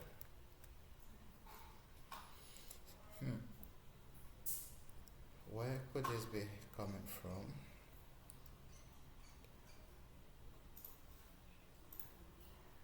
Phone post. Please log into. Okay, so did I do that? So let me remove all of this. Not needed. Not needed. And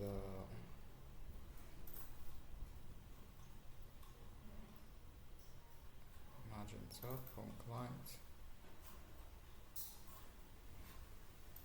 And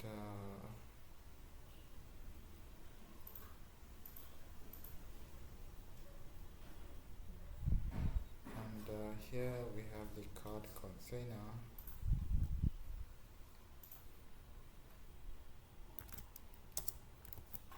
And here in the card container, we have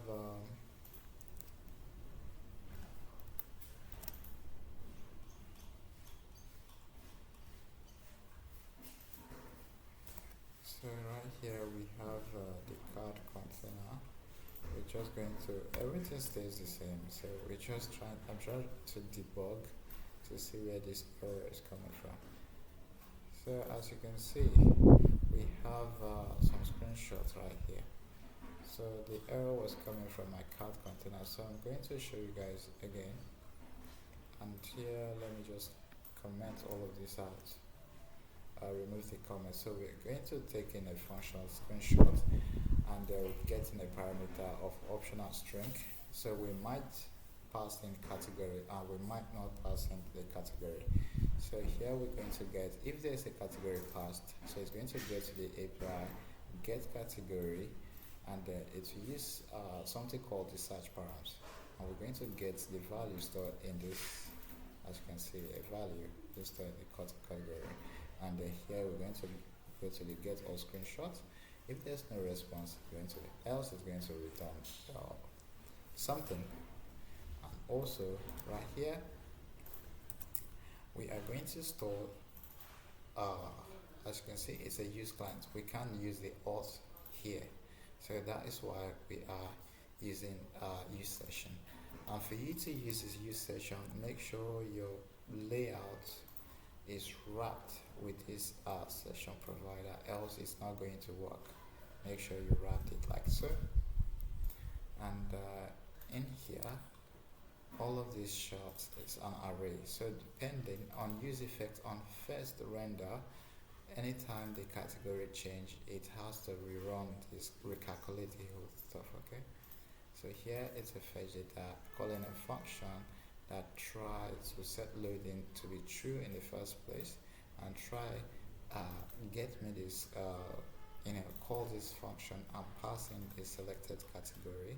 Meanwhile here if we click on the button, we're going to set the not this one, as you can see right here, we're going to click on a category and we're going to set that category into the selected category, and in here it's going to accept that category, or we're going to pass in to be undefined. Then set short is an array, it's going to hold all the values that return from the database.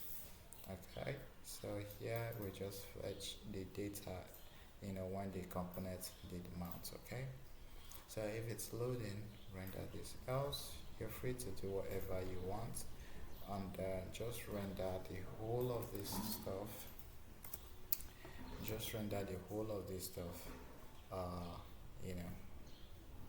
on the on this. Let me comment this out as well. So just render the whole of the images on the screen, on the front page. As you can see right here, we're having this beautiful pages. Okay, so I can click on this, it's going to take me to a route. As you can see, it's not defined a screen route. Okay, so what we need to do is go back to the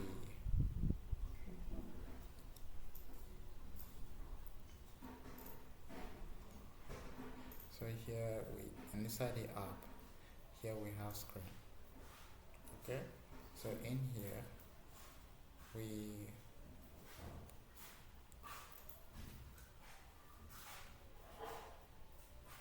so right here we have screens. Okay, and then we're going to create a folder called screen.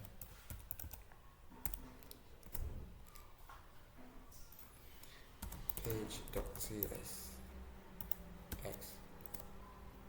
Okay, here is a page.csx right here. So before that we need to fix this what's it called, we need to fix this we need to do this category right here.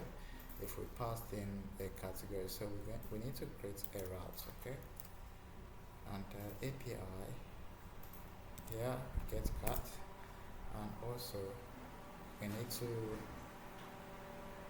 go to the API get cut. Also we need to create a route here, route.cs, like so. So it's pretty basic, so I'm just going to whack those in here. Okay, so what's this all about? So right here we're going to set the request type to be get, and here the search params, we're going to destructure it from the new URL, passing this request or URL, and the category, we're going to get this category. Right here we said the category is going to be of category. So if here is so if you name here to be cat, like so, if you name here to be cat, make sure right here it should be cat, like so. Okay, it should match, because once you send a request, the query is going to be different. Okay, so I'll show you guys that later. So here return back to category. So if there's no category, just return category square, else we're going to fetch find menu where the category matches this category, then we send it back to our front end. Okay, so that is done. Now we need to go back to the we need to go back to our screen here, and RFCE. Let me just grab everything and I'll explain. Okay, so we go back to the top level right here.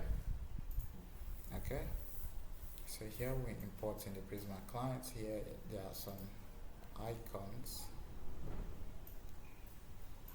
Here we are just importing some icons, and also here the not found and redirect for next navigation, and also the image component from next. Also we have the link, the react, then the delete from Vercel blob. You need to, if you want to remove something, then you need to have the delete. Also here are two components. We are going to be creating the delete button and the download button, and then here is a time since this is posted. And also here, as you can see, I'm using the auth because this is a server component. Okay, so I'm using the app auth from the auth from net out. Okay, and the ID, the params, I'm using the type is string. So here is a function. So here is a function, single page screenshot. It's a function that runs and find a unique where the ID matches. As you can see, we're on a different ID right here. This is the specific ID for this. Also, this is the unique UID created. So we are finding a screenshot that matches this ID. If there is an ID, then it's going to return that ID for us. So right here on the const ID await params.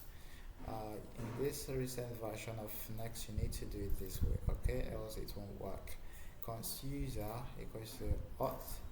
As you can see, we are checking if there's a user in our auth folder, in our auth.js. Also, if there's no user, it's going to return also a not found page. Const view Prisma short screenshot to update where the this is when when we have a view, we want to update that view, and right here the data, we're pulling out the views. We're going to increment the view column by 1 each time this page here is open. Okay, so here the single screenshot, we're going to pass in this information ID that matches this ID that we got from the params. Okay, so here is just a basic style whereby we did some some of we render this the title, the Twitter, and all of that. So let me go back. It's not allowing me to view any of this stuff, but let me click on this again. It's saying page not found, screen page.txs screen. Okay, so what is it that's happening?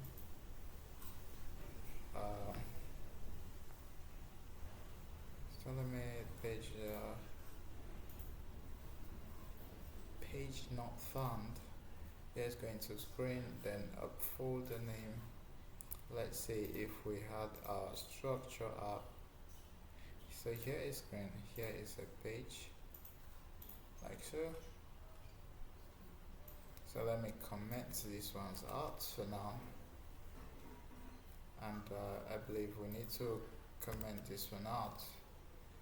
Also this one's out, so that should be free page.txs.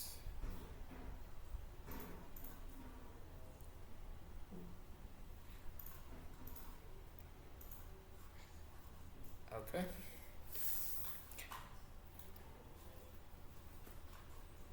So right here we are still getting this page not found. Why so? Thankfully here there's no user, it's saying page not found, so probably it's thinking we're not but that's not possible, so let's go back and sign in.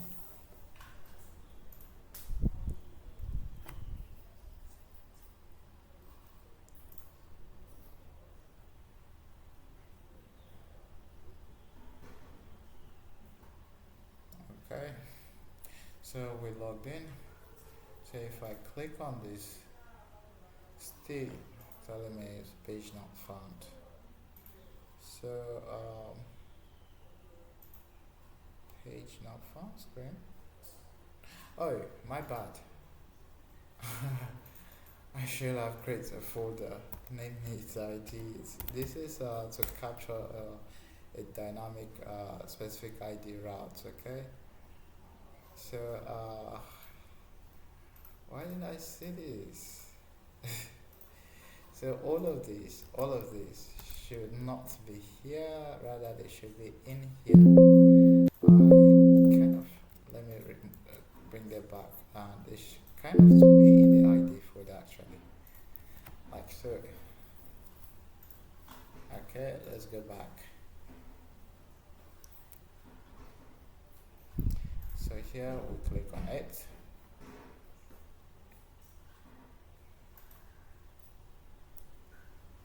As you can see, we have our site right here, and also the tag, the views. So I've been clicking on this for quite some time. We can visit the creator and also the site link, right?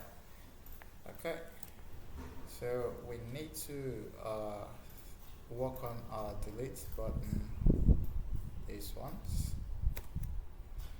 Also, let me go a comment down here. Okay, so here is the delete button.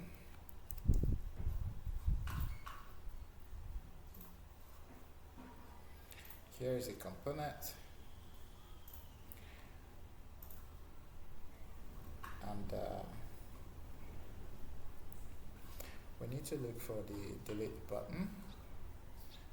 Let's first do that one because it's kind of way easier. Okay, so go back to the component, make sure you create the delete button.txx. So let's grab some things right here and I'll explain. So here we're having a trash icon right here from Lucid React. Here we're taking the React and use stage from React. Also right here, type props is going to accept some type of props, the delete ID of what we want to delete, then a delete function which accepts a string, and it's a type of void. Okay, so here we're accepting the ID and the delete function. So right here, so here some use state pending and set pending. So here's a function that calls the set pending to be true before we start the deleting process, and then we send this with delete item called the server side function. Okay, here it's a server side function, and it's going to make sure it's it deletes this not in the use client. So I'm not using what's it called, I'm not calling an API, I'm using a server action on this one. And also here we have a button, on click of this should delete. So if it's deleting, just make sure it is pending. Okay, and undo delete. So it's going to call this function, and this function is going to call delete item. Okay, so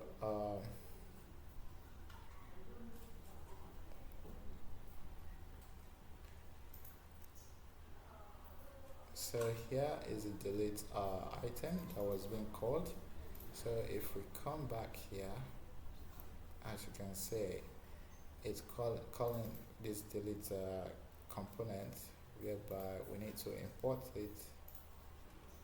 It deletes.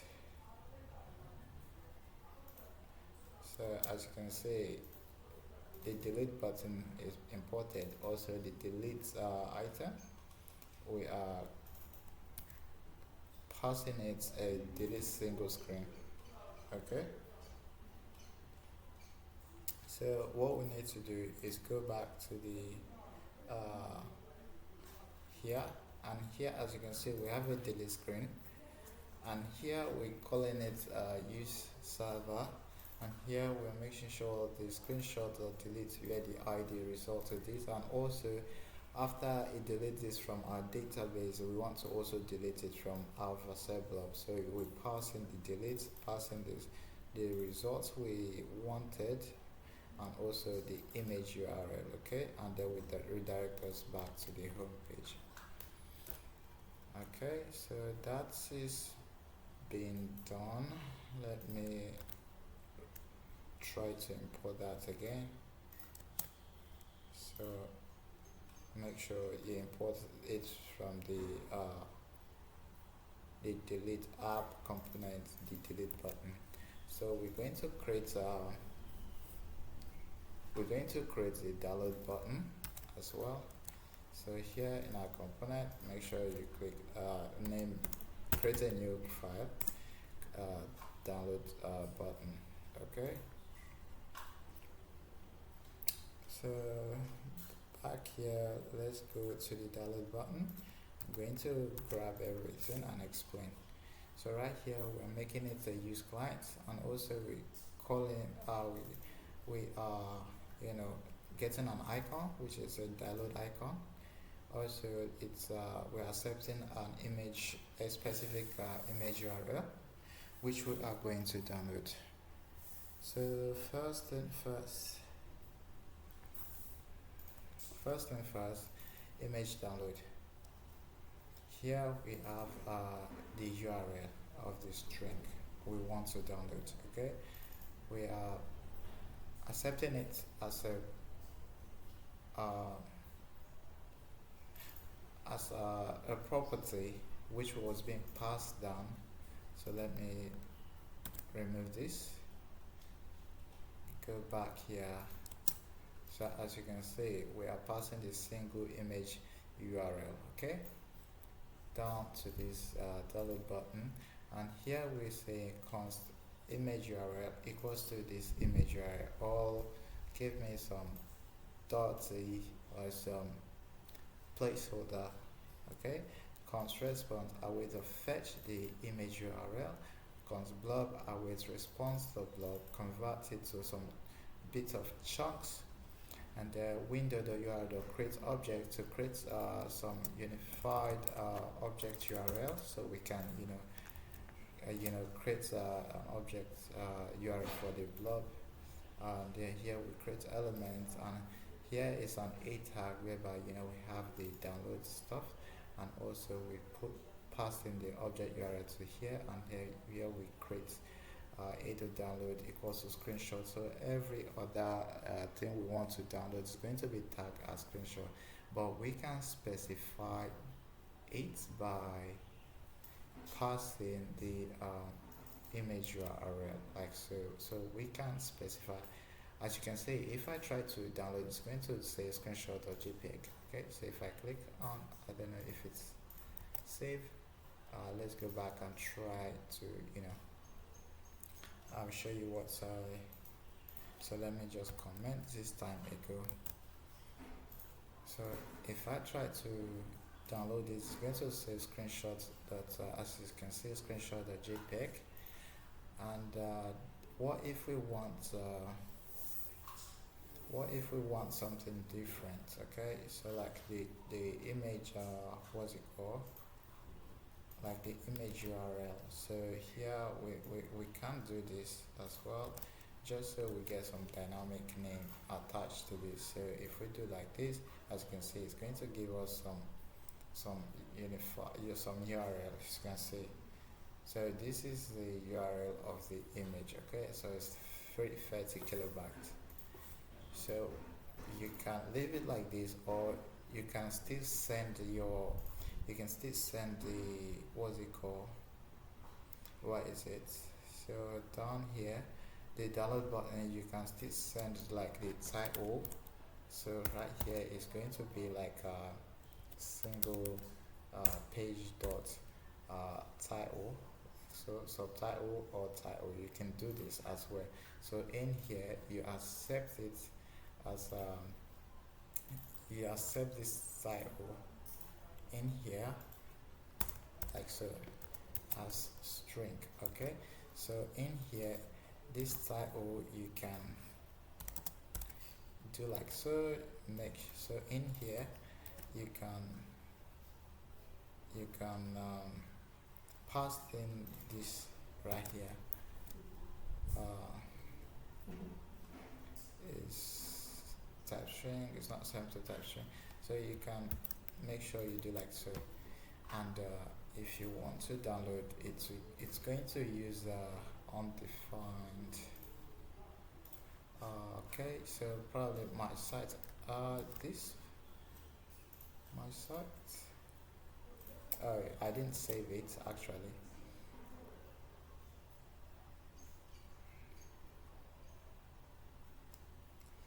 Site title. Okay, so you need to pass the site title. Site title, like so. So if you want to, you can like download. As you can see, it's no site title and title title and that should be string.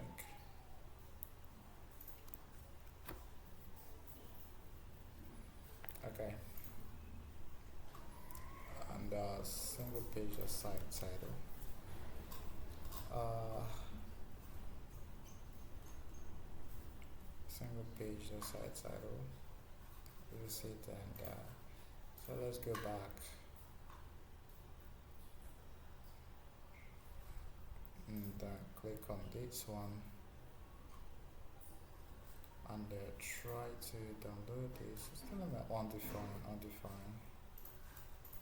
This is not right. Okay.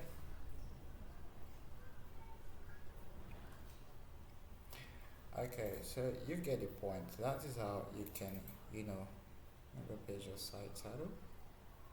Okay.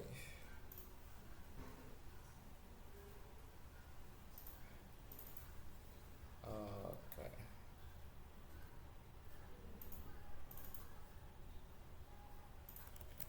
So I don't know why it's giving me that crap, but maybe a hard refresh would be necessary.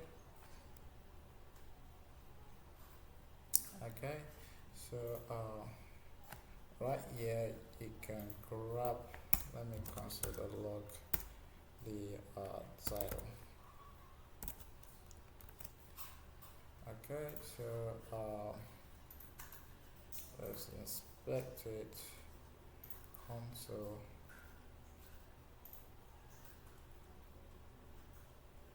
So here, and you can see we're getting this undefined, and back here the page.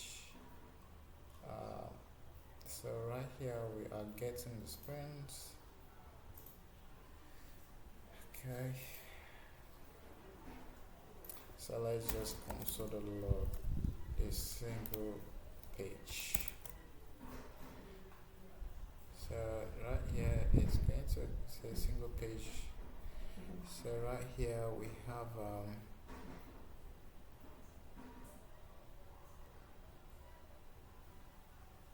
site title, like so.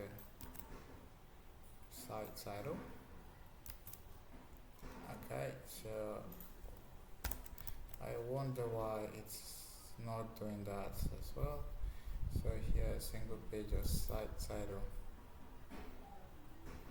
Okay, so as you can see it's a type of string, and just like if it doesn't exist, then do that. So right here in the delete button I'm getting like an error and title.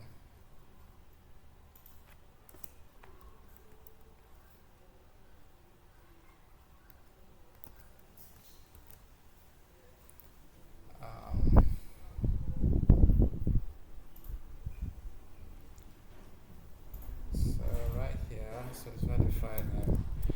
So we're just going to name it, what do you call, I don't know why it's acting weird. So we're just going to name it the screenshot, stuff like that. So whenever you download, it's going to have your screenshots right there.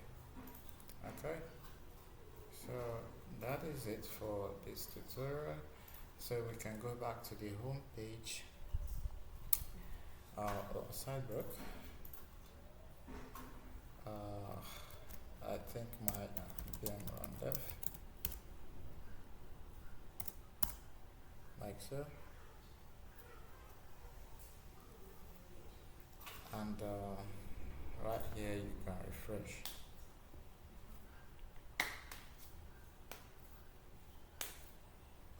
Just so we can see something. Okay,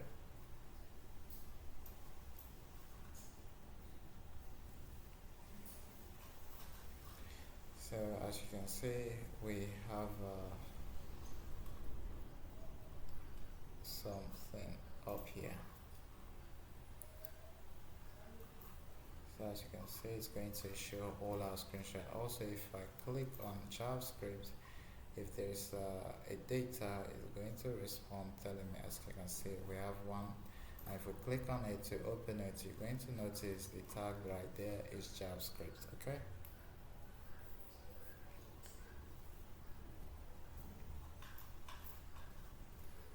so wait for it to open. As you can see, it have a type of JavaScript. So with this, we've come to the end of the tutorial.